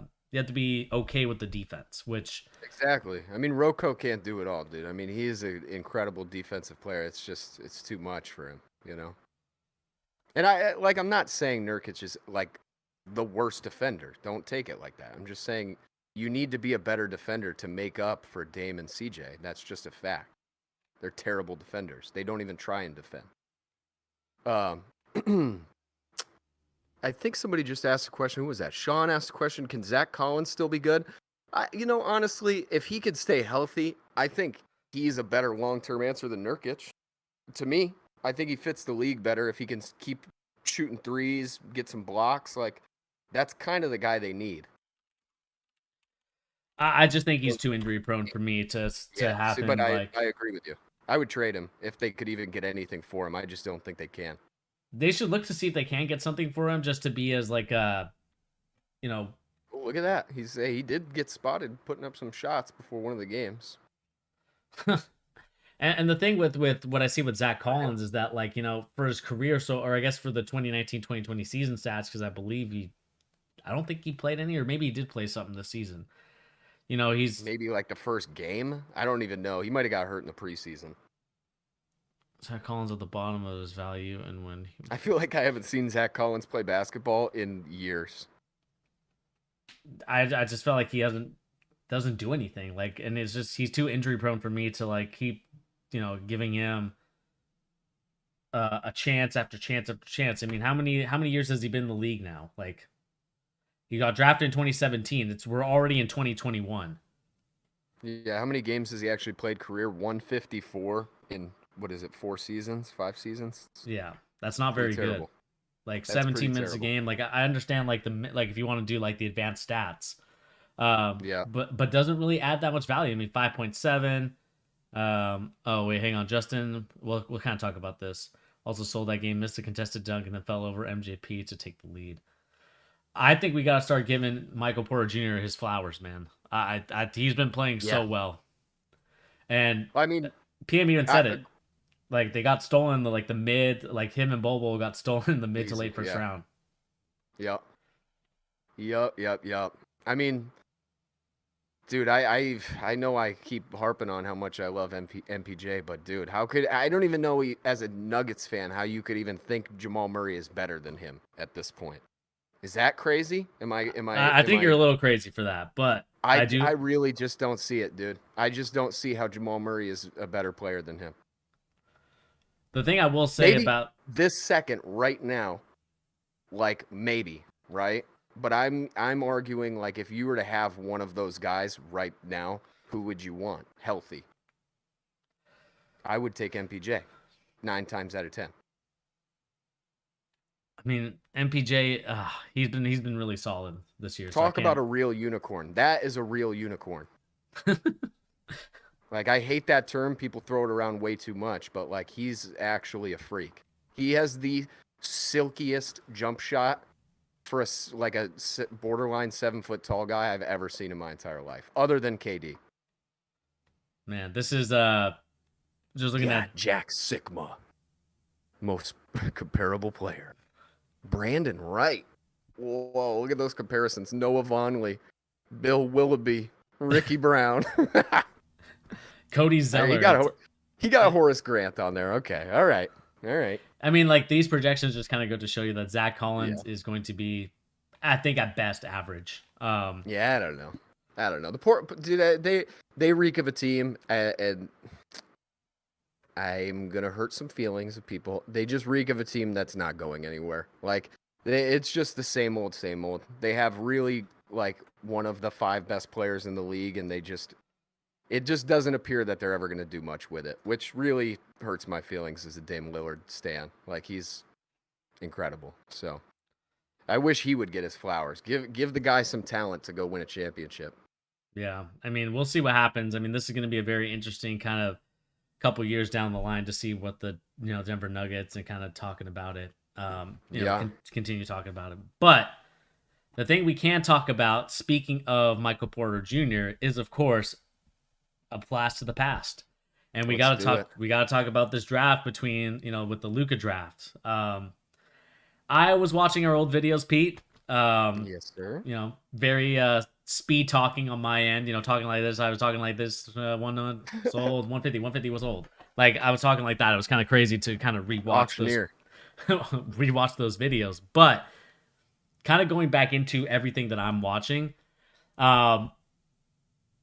we kind of had some things right. We kind of had some things wrong. But let's go back to the blast of the past of the 2019 draft. And the reason why I want to talk about the 2019 draft for the NBA, not NFL, NBA, is because, or I guess maybe it wasn't 2019, it was maybe 2018.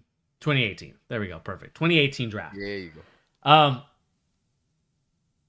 This was the Ayton and Luka draft before anything else. And, when we really look at everything, we were kind of both back and forth with it. The reason why I want to talk about it now is because these two players have been playing tremendously well for both their teams. And, one of these players could be going on to the second round. The other, we're not so sure yet. And that's, of course, Luka Doncic and Trae Young.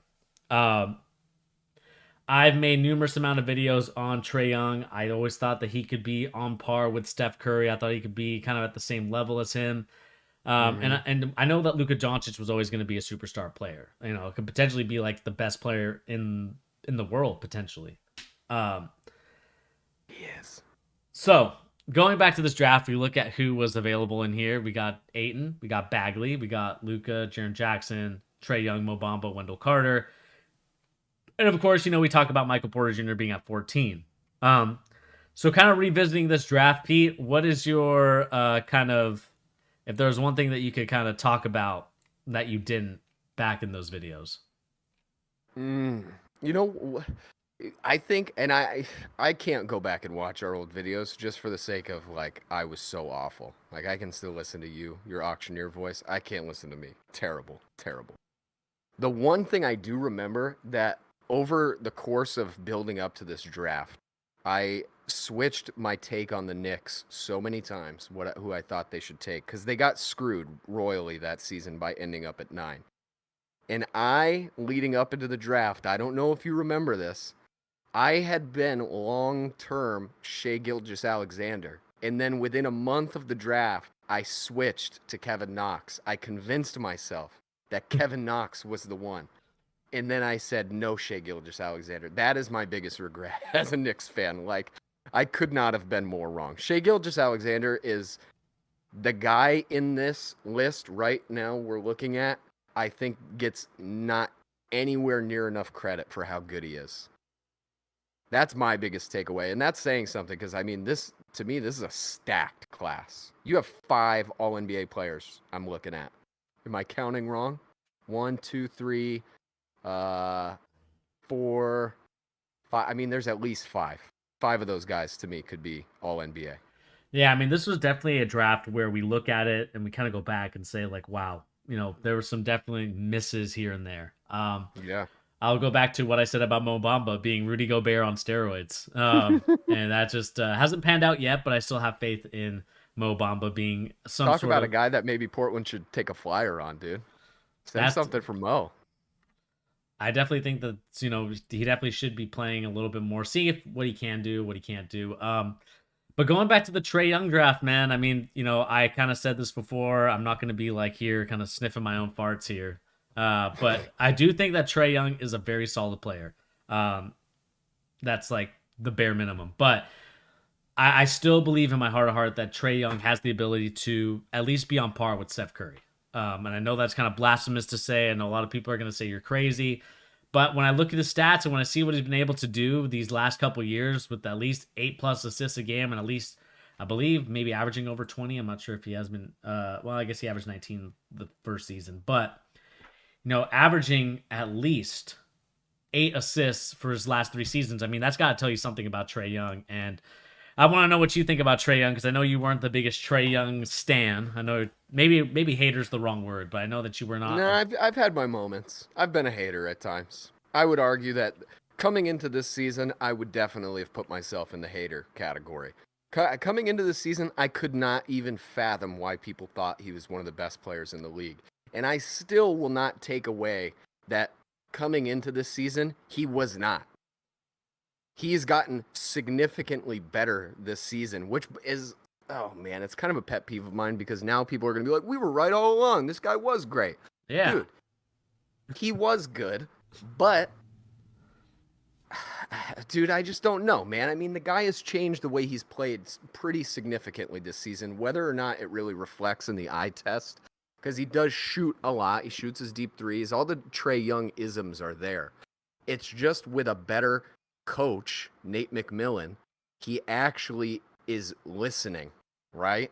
And he's not doing all the dumb stuff that came along with being Trae Young. So I will eat my, whatever you want to call it, eat my guff or whatever you want to say, right? I'll eat your crow.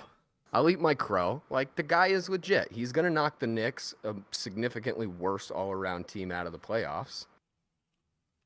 But, like, dude, I'll never take away from the fact I really dislike the way Trae Young plays, and I still think that comparing him to Steph is incredibly unfair to Steph, one. And two, I think it greatly outstates Trae Young as a team player, right?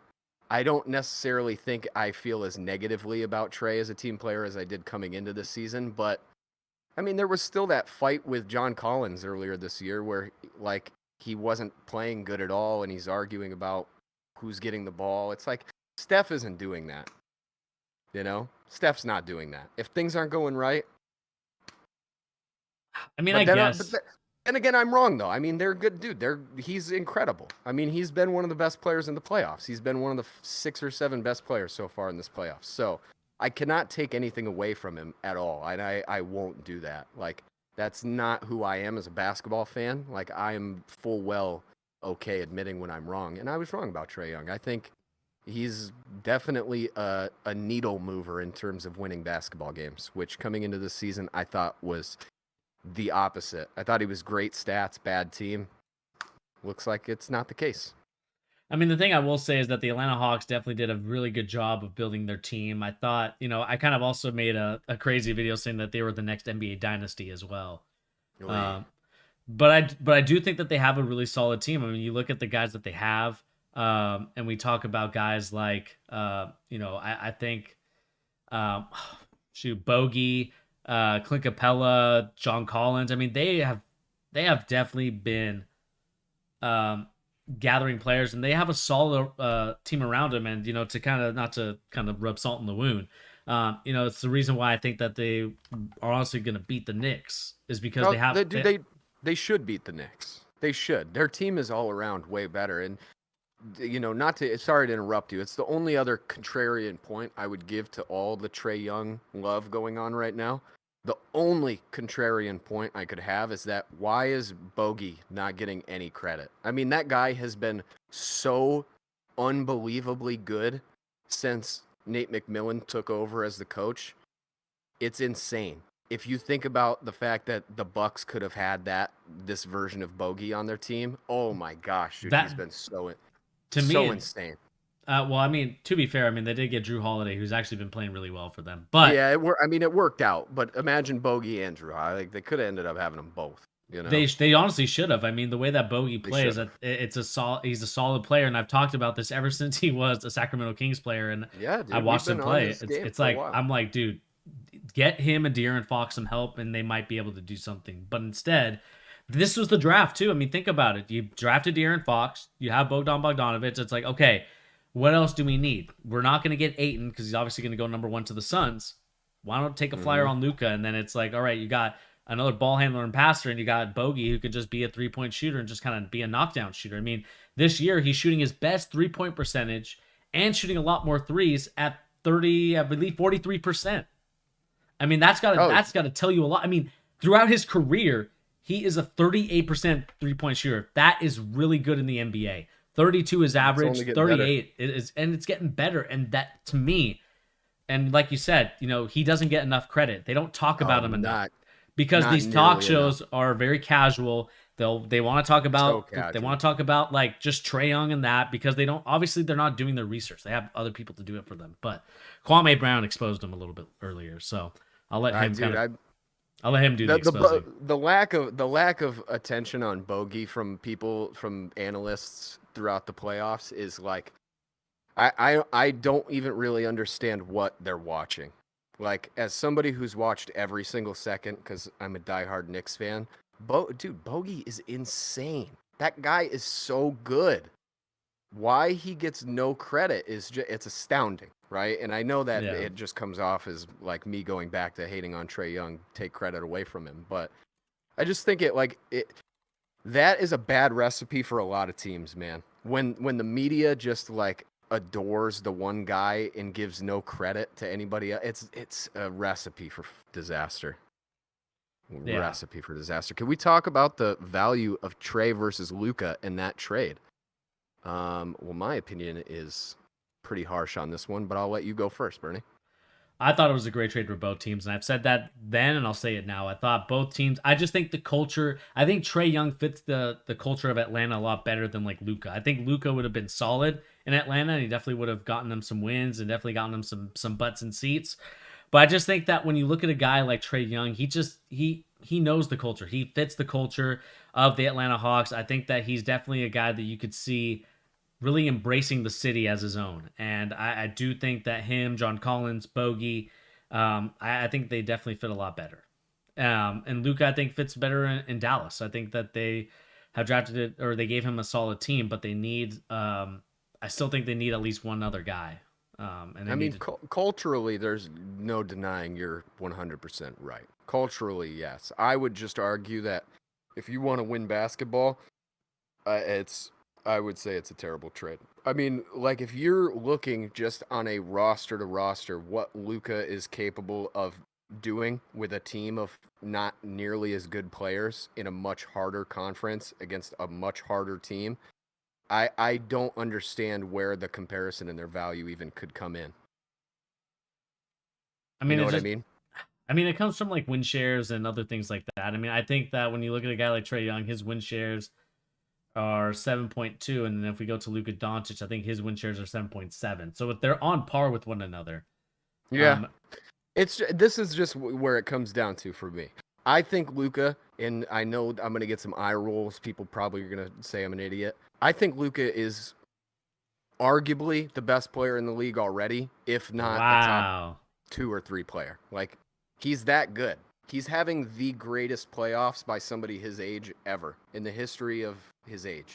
And really, they're probably going to end up beating the Clippers, who are a team with 2 perennial All-NBA first-team players, MVPs, championship rings. Like, he is doing something that Trae Young could never wish to do, and I just going to go full-on into my hater mode. Like, there's no way Trae could do it.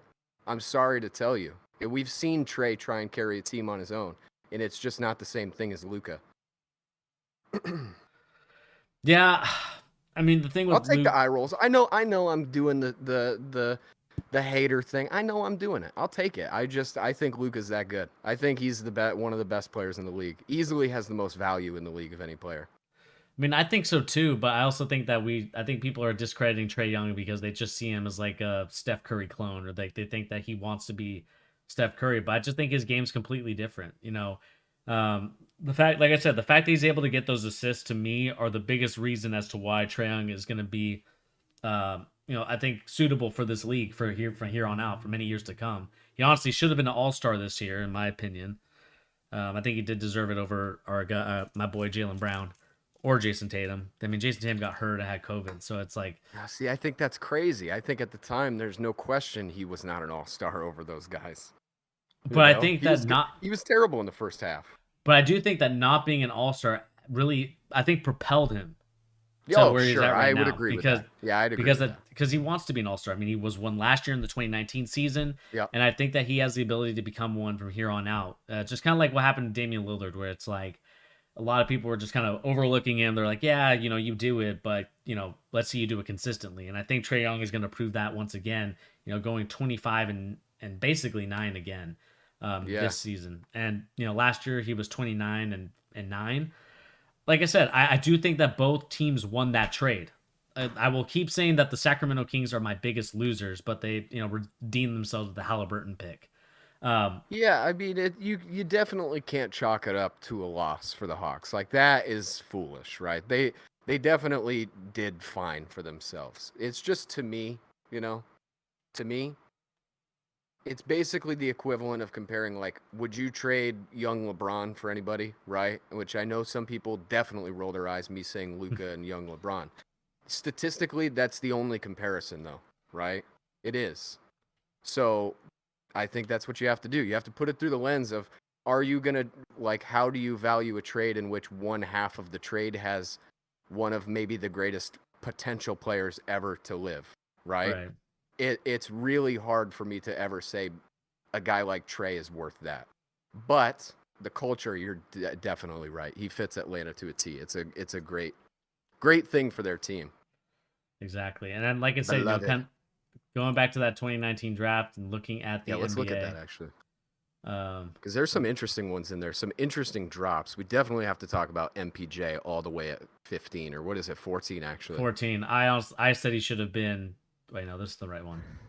One more. Like, dude, could you imagine, like, the Clippers are the one that I look at and I think, like, wow, dude, wow. If they had just said, we're gonna take him, Oh, man, what a miss.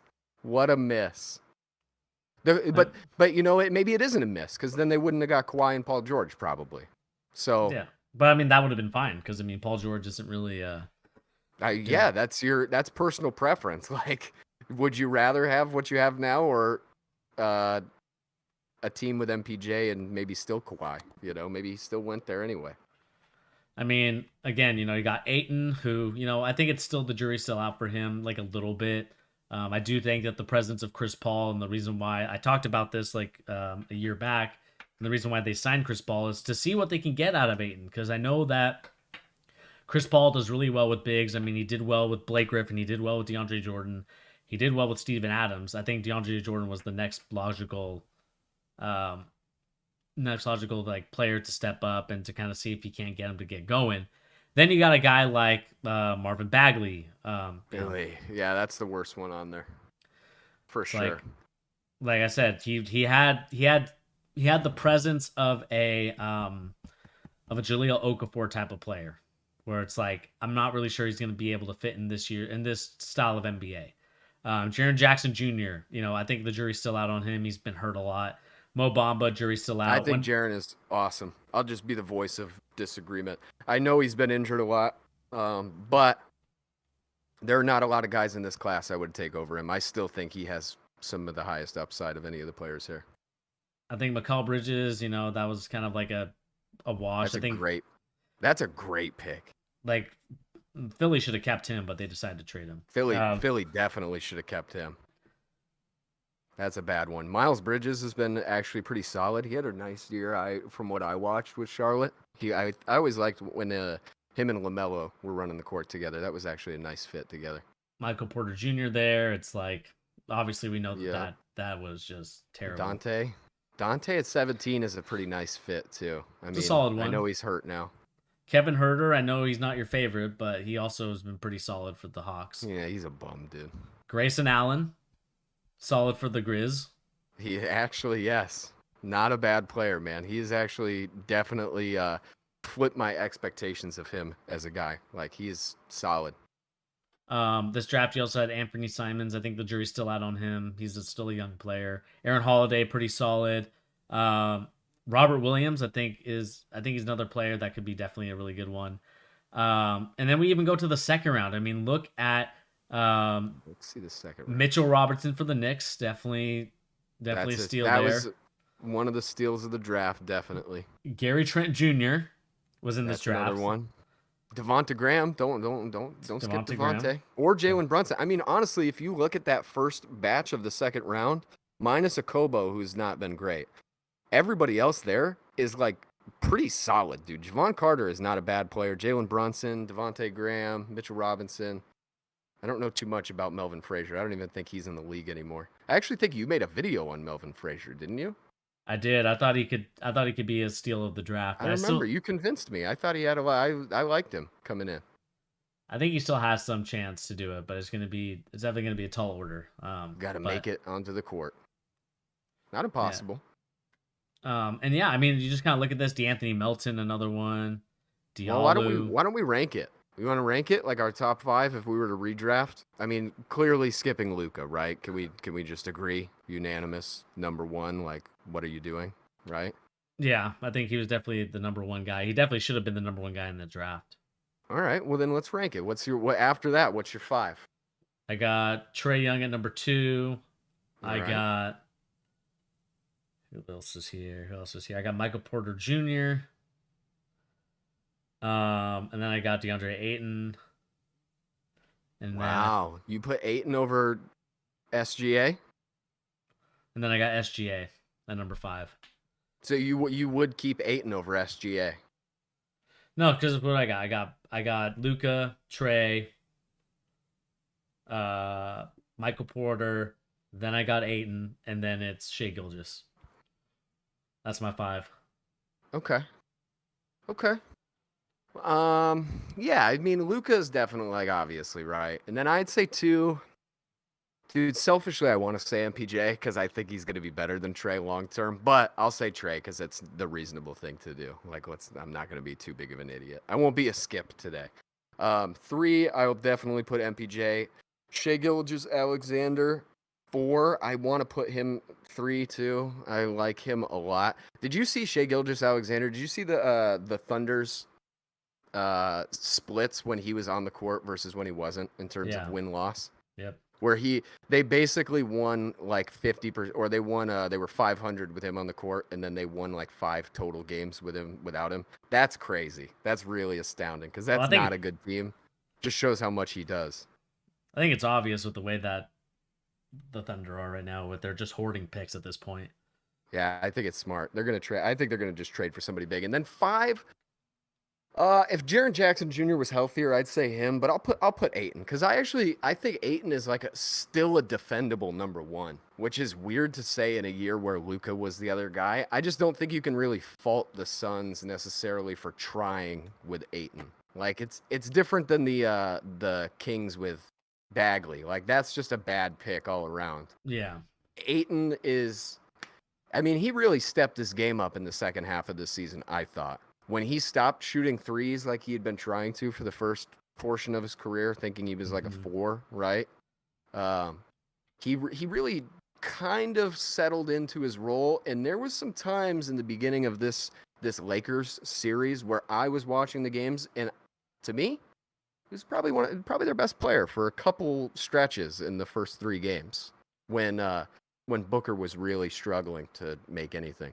Yeah, I think Ayton definitely is showing his kind of showing you especially against Anthony Davis, like what he's capable of doing. And so to me, it's like I do enjoy watching Ayton play. I do think that he is a solid player. Again, I probably would put Luka number 1, and I think the Suns should have drafted him anyway. I know that they had Booker, but again, you have Luka that could play the point as well. So it's like you got those two.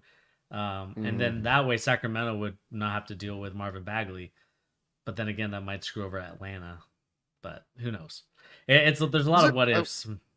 Crazy draft. And the funniest part now is watching how these playoffs are going with MPJ, Trae Young, and Doncic, right? Dude, this draft is going to be a really important draft for a long time, which I know sounds like a stupid simple thing to say, but these guys could be like the ones winning championships and MVPs constantly over the next decade and a half. Which, if you think the 3 of those dudes came from the same year, that's an insane draft, man. That's really a lot of high-level players coming out in 1 year. Definitely. What a draft. Definitely a lot of great drafts in that one, and maybe we'll talk about the 2017 one another time. Yeah, we definitely need to. We have a lot of videos on that one too on the channel. But other than that, I think that's really it. I mean, do you just kind of want to kind of Want to talk quickly, tonight's games? yeah, quickly talk tonight's games and just kind of talk about. There's one thing I also was going to talk about, and I just don't remember it. But yeah, let's talk about tonight's games. I think that'll probably be a good, solid ending point. We got 4 of them tonight. We got Wizards, Philly. We got Hawks, Knicks. We got Memphis, Utah, and then we got Dallas and the Clippers. Interesting slate of games. I mean, a lot of this could be blowout city in a certain couple directions. Could be a weird night of very close games too. Which one do you want to start with? Let's just start with the game I think that's kind of the most boring. Are you fine with Jazz Grizzlies? I think that game might be a little boring. I hope I'm wrong. I hope I'm wrong, dude. I really, really, really like this Grizzlies team, and Ja has been, I mean, dude, about as impressive as it can get for a second-year player. I don't know if I told you this. I've been investing in his rookie cards on the side as of late, trying to snag a few here and there. Between him and LaMelo, those are my long-term Your long-term sports card holds right now. Yeah, and I have a couple MPJs too.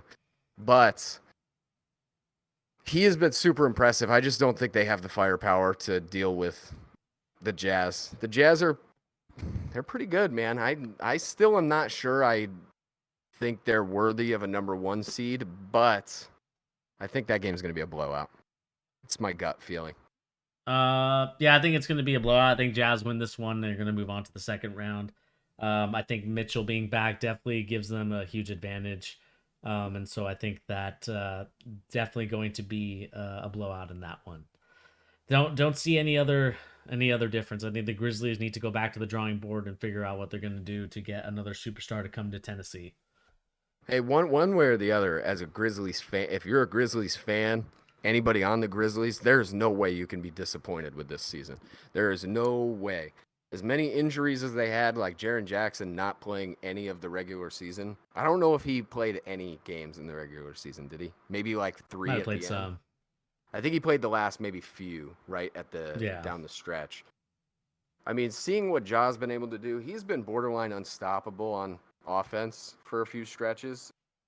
I would be pretty happy if I was a Grizzlies. I'd be pretty happy if I was a Grizzlies fan. Yeah, I mean, there's no way around it. I think that as the Grizzlies, you obviously knew that even just beating the Warriors was an accomplishment. Huge, man. Especially the way John Morant was playing. So definitely one to see is probably a blowout. Let's move on to another game that could be very interesting. I think the Wizards and 76ers. That one, I got the Wizards winning that one. I think that they are. Oh, Sean, I'm pissed as a Grizzlies fan. Tell him why, Bernie. Oh, he's mad because Brandon Clark doesn't play. Yeah, I mean, I think it's a little weird Brandon Clark doesn't play, especially. I mean, you can say what you will about Dillon Brooks. I mean, he did win the first game, like he scored a ton of points, but I would rather have Brandon Clark on the court than Dillon Brooks personally. Wow. Now you're gonna get Sean all gassed up by that. He's a why he doesn't like that. He doesn't. I like Dillon Brooks. No, man. He doesn't. He doesn't like Dillon Brooks. Oh really? Yeah. Okay. I mean, I'm not super crazy about him. I think he is like the ultimate heat check in the wrong way type player. He's a guy that can shoot you out of games 7 times out of 10. So I would rather have a guy like Brandon Clark than him. So I don't know. Dillon Brooks is a weird player, man. Yeah. He is a weird player. That second game in the series, did you watch game 2? Yeah. When he was like just jacking up shots and he seemed like he was like getting just like pouty after every shot. It was so weird, dude. It was so unbecoming of a guy in that position. It was very strange to watch. But who do you got in this Wizards 76ers game? You got the 76ers still, or you think the Wizards can make this a 7-game series? You know, I'll stick to my guns. Honestly, I think the Sixers are going to win this game. I do. Okay. I'm going to say them just because I think their team is better regardless of Embiid or not. However, I would never bet on this game. As a hypothetical gambling man, I would never, ever, ever go near this game. It's such a stay away. The Wizards have been so weirdly competitive anytime they have like a something to grab onto mentally, right? We have a a thing that gives us a chance to win. They're a weird team where if they have that, they legitimately probably are going to win. Because they have Russell Westbrook, so he's a weird player like that. But I'll pick the Sixers just because I think the Wizards are inconsistent enough offensively and the Sixers are good enough defensively. They're going to get lucky and win one of these games. Win one of them. Okay. Yeah, I think I got the Wizards winning this game. I think that with the emergence of Rui Hachimura also being, helping them out winning games, I think that he's also going to be a solid player for them. And I think that the Wizards, solid. I like Rui. You got the Wizards, who I think with Russell Westbrook's energy and tenacity, I think they're going to win this game, and then I think they're going to lose the next game at home in the Wizards' home place. Yeah. And I just think that's going to be a lot of games for them to kind of come back and win. And so, whether Embiid is there or not, I think it's going to be Wizards winning this game due to Russell Westbrook's heroics, and also with Bradley Beal putting up like 30 Good old Russell. Russell Westbrook putting 50 on Wiz Grizz Hawks parlay. That's a solid one. I mean, like I said, I'm staying away today on any of my hypothetical bets. Anything to do with Sixers Wizards, I am staying away. But I think, as unfortunate as it is, the Hawks are a pretty safe bet, which we can just go right into that game. Man, I'm gonna say something that hurts my feelings as somebody who loves this Knicks team so much. Like, I have fallen in love with this team as a fan. And, I'm going to say something that might be a little embarrassing, but I don't care, man. I don't care. Seeing this team make the playoffs after all the nonsense they went through, I was legitimately a little emotional to see this team even make the playoffs. So I will never say that this is a lost season because they have no right to be here. However, the question I'm going to say to you is this, Bernie. Is Randall who we thought he was? Is he who we thought he was? I think it's kind of like the Isaiah Thomas effect for the Boston Celtics, where like he basically was the guy that you ran the offense through, and like he just made plays for you. And the system was perfect for him, right? And the saddest part about it, Bernie, is that I actually agree with you. I think I really like Randall, man. I really do. And he has been so impressive. And I don't want to take anything away from the guy because he busted his ass for the Knicks team this season. However, this reeks of that Isaiah Thomas Celtics team. And it's funny you use him as an example because it's exactly who I thought about. Because he fit Brad's system perfectly. He put the effort in to make the system work. And the coach just wouldn't let him play any other way, right? So, of course, it worked most nights. It just seems like this version of the team is a regular season team, And Randall is he's not a clutch guy. He wasn't really a clutch guy in the regular season, right? So, to expect him to all of a sudden turn it around and drag them back from the jaws of defeat is very, very far-fetched to me. He's been really terrible, man. Like, you look at his stat line of 24, 10, and 6, and that is not the guy that's played in this series. It's not. Yeah, definitely. It's definitely not been the guy. And, I think the thing is, like, Knicks fans shouldn't be too upset about what happens through the series because, look, you guys were not expected to be in this position. You were expected to be battling for a top 5 pick. I thought we were the worst team in the league coming into this season. And I'm not even just saying that. I really thought we were going to be the worst team in the whole league. Yeah, and so can't take it away. Can't take it away. And then, of course, like I said, the Hawks offensively are just better. And so they have better weapons around them. So can't take anything too much away from the Hawks. I think the Hawks win this one. They'll end up waiting for the 76ers Wizards series, and then we'll see if they can be competitive as well. Yes, sir. And then the next one, Mavericks Clippers, to kind of end it all off. I got the Mavericks winning this one. I think Luka Doncic does his magic. It looks like the neck has been healed by the good graces of the healing experts. Yep. And so I think that Luka Doncic is definitely going to be playing a lot bigger role, obviously averaging about 28 and 8. And it just kind of goes to show you that, they don't really have an answer for Luka Doncic. The question for me now is going to be the role players for the Dallas Mavericks. Are they going to be able to step up and basically shoot the same percentage that they have been the last two games, or I guess the first two games that they played. And that's going to be the biggest question mark for me going into this game is like, are we going to get that from the bench, or is the bench going to kind of be a little numpty and not really shoot the ball well and Yeah. kind of screw over Luka? But I got them winning. Yeah. Oh, Pete, I think we lost you. It looks like we lost Pete. Again? Oh, I'm sorry. Sorry, my mic came unplugged. That was my fault. You're ready to go on a soliloquy? I'm holding my mic like I'm on a stage karaokeing right now. Hey.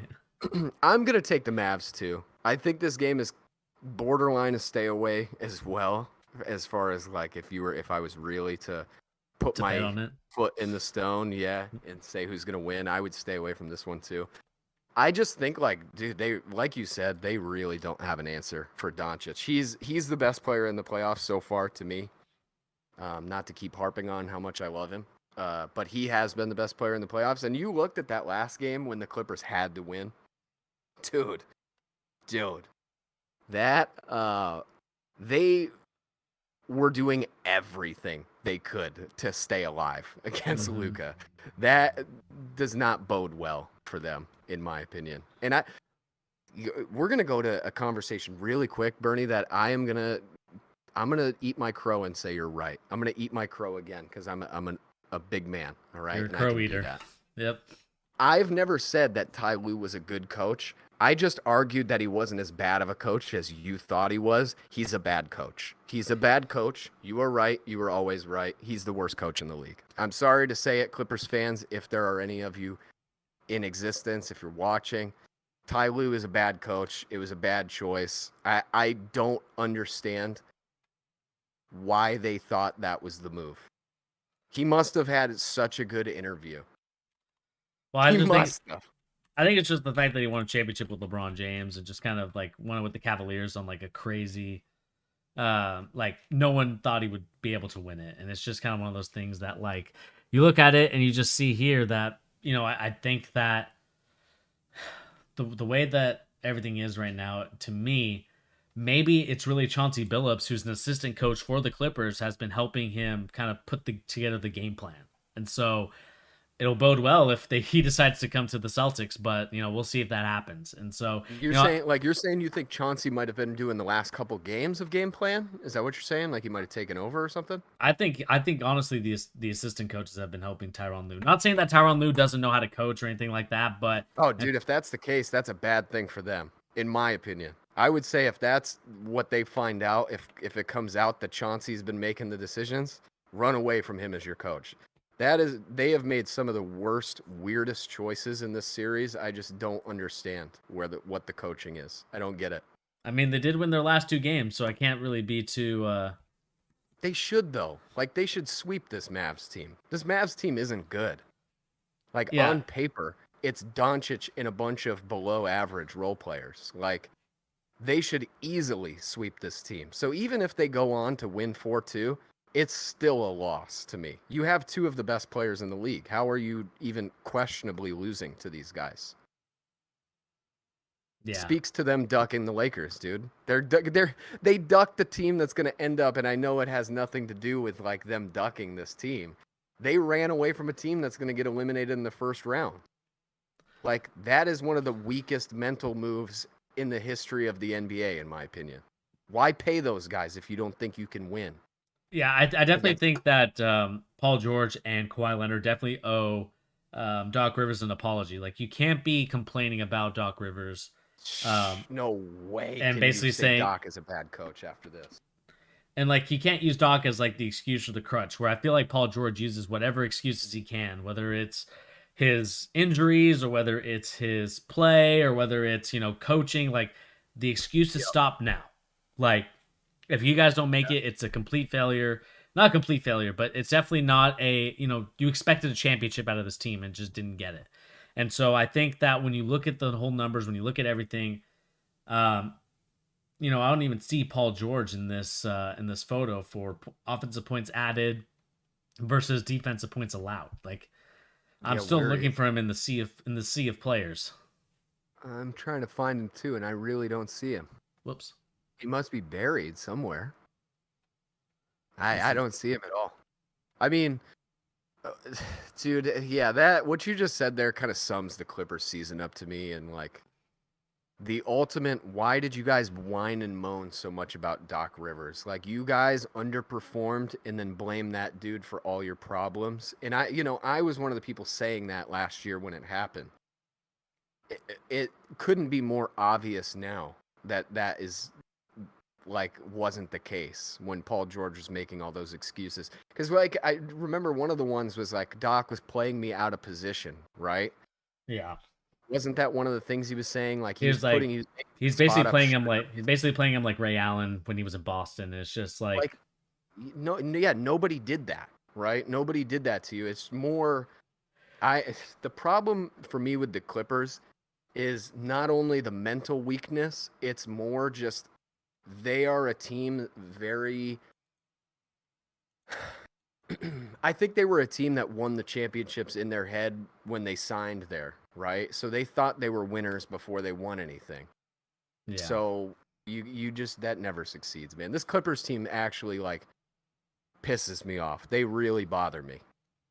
One of the most entitled teams in NBA history to never do anything successful. exactly. And the thing is, and we'll see, how this series progress. Like, yeah, maybe they could win this next series against the Dallas Mavericks, but they're not winning the next one. And you got Patrick Beverly, who's turned from sixth man of the year, or kind of like defensive, or kind of like the leader of the team, to now cheerleader. Like it's just one of Why? those things that you just look at it and you're like, why? Yeah, why? Why, dude? And I mean, you even look at some of the trades they've made, like how much they were giving up for different people to move things around. And I know they had to do it because it was more like you're getting Kawhi and PG kind of just for the PG trade. But when you go back and you look at what they gave up for that trade, like what a loss. Yeah, What a loss of a trade for a team, thinking that it was an instant guaranteed championship, when in all reality, Paul George couldn't be farther away from a guaranteed championship. He's been a guaranteed liability in the playoffs most of his career. And he's exactly. been all right in this playoffs, like kind of. He's had his moments. I would actually really put this Clippers loss on their coaching staff more than anything else. But yeah, man, Exactly. I'll take the Mavs. I feel strongly about it. Now I changed my mind. I think the Mavs are going to win tonight. There Luka's you go, going to come Mavs. out and just dominate this team. Yeah. Like I said, I have the Mavericks as well, and kind of looking forward to this game. But You think I, Kawhi is going to leave? That's my last question. Do you yeah, think if Kawhi's they lose, leaving. He's going. I would not want to stay in Clipperland. I would want to leave. Like, I know he's from LA. I know that he has family out in LA. But if you want to be on an NBA championship winning team, or if like championship winning is your thing, then I would move away from this team, because they've obviously shown that they are not capable of building a team around you. They're not capable of, and that might be Kawhi's fault as well, because he could have definitely just went to the Lakers and been at one peace. guaranteed championship, yeah, Yep. I mean that's guaranteed championship. That is actually a guaranteed championship in my opinion. You think he Yeah, dude, leaves? is I'm a little conflicted, man. I actually think almost a more likely situation is they fire Ty Lue and trade Paul George, which sounds crazy because it's more work. But if you were to look at what the problem is, it's definitely not Kawhi. Like, it's not. I would rather pay him and get rid of Ty Lue and PG. But I don't know. In all reality, he's probably just going to leave. That's the quickest way for everybody to resolve their issue. Yeah, and I think Steve Ballmer's gonna cry, and then we'll see if they can even get other superstars to come play for the Clippers. I All think they right, have to just change their colors. I think that's what they really should do. everything. Just destroy the Change team. everything. Last question. If Kawhi leaves and they lose, where does he go? Where's your pick? I'm just curious because I think it's going to become the biggest talking point when they lose, which they're going to. We're going to hear about where is Kawhi going every day, forever.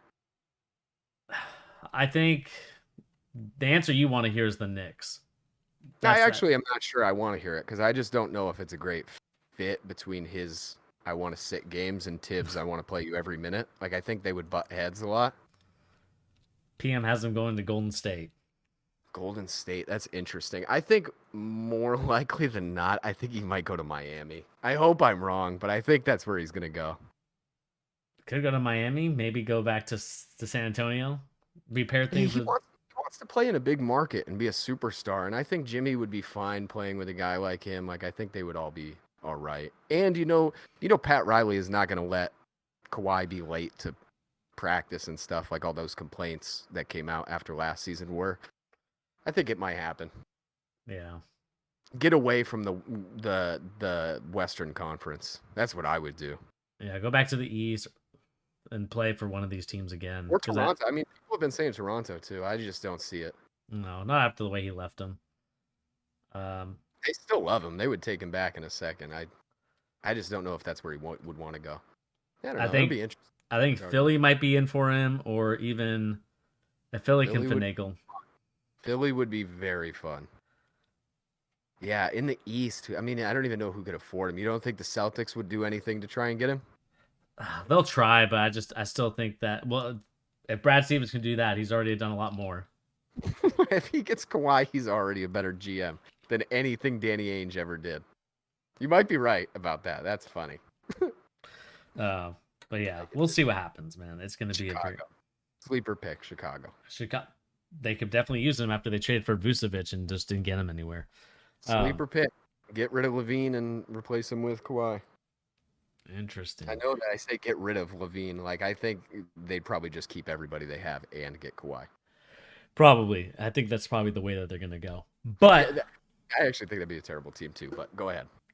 But I think that's going to do it here for the Charge, unless you got anything else, Pete, for us. Good, man. I'm good. All right. You guys know the drill. This is, of course, your boy Bernie here. And again, we will be kind of going in a different direction for this channel. I still want to do these kind of news and rumors segments and opinions. Probably maybe a Wednesday show like this will probably be more likely for this stuff. But I want to get more into the technical analysis, talk about the numbers. You looked at the TPA of all these players. I showed you the charts. You know, NBA Math is a great follow if you guys are more interested in the technical analysis. And I just kind of want to go over kind of my journey as being a coach as well, and hopefully one day make it to the NBA. So we'll see what happens. So this is going to be kind of the start of that, but I also want to talk about news and rumors because it is so much fun to kind of speculate and to see where players go and to see what happens with all this stuff, especially with the Boston Celtics. We will be reporting Boston Celtics news here on the channel as well. But Pete, thank you once again for joining me here on The Charge. It was a pleasure having you on here. Thank you for having me. Thank you for having me. The last thing I will leave you with is something I told you I was going to say when we came on. It's my hot take, but not only is it just a hot take, because I actually kind of hate that. I almost think hot take means I'm just making it up to say something impressive, which I think is what a lot of these guys do. I actually think the Bucks are going to win the championship. So, mark it down, man. I think the Bucks got it. I think they're the best team in the league in terms of just being well-rounded. I think they have the mental part of it is what they were lacking. And after watching them dismantle the Heat, I think they've got it. I think they're going to win. Okay. That's what we call bold and brave right there. I like it. But anyway, guys, like I said, thank you, Pete, once again for joining me here on The Charge. And guys, if you are new here to the channel, if you guys are just tuning in for the first time, or maybe you've been tuning in and it's been a long time, definitely check out the channel. We have so many videos talking about the NBA today. We also have talked about videos years ago, talking about Lonzo Ball, Jason Tatum, and many other players of that nature. So make sure to go and check that out. Me and my boy Pete, we're live in video. You want to check out our previous work, go and check that out. I know Pete's not a big fan of it, but definitely no, it's all right. We got some good stuff. We had good takes. Definitely check it out, especially kind of what I thought about the Sacramento Kings and what they did in that draft. But anyway, guys, like I said, my name is Bernie. This has been your boy Pete. Yo. Thank you once again for joining here on The Charge. Please remember to hit that like, share, and subscribe button. Make sure to smash it. Can we get 10 likes on this video as a return video? 2 hours, guys. Come on now. We're going to try and make this an every Wednesday thing, at least for me. Pete can join in whenever he wants to. I definitely will try. I'll try and be here most Wednesdays. But anyway, guys, like I said, my name is Bernie. Thank you once again for joining, and I will let you know when the next live stream happens. Anyway, guys, I'll catch you later. Peace. Bye, guys.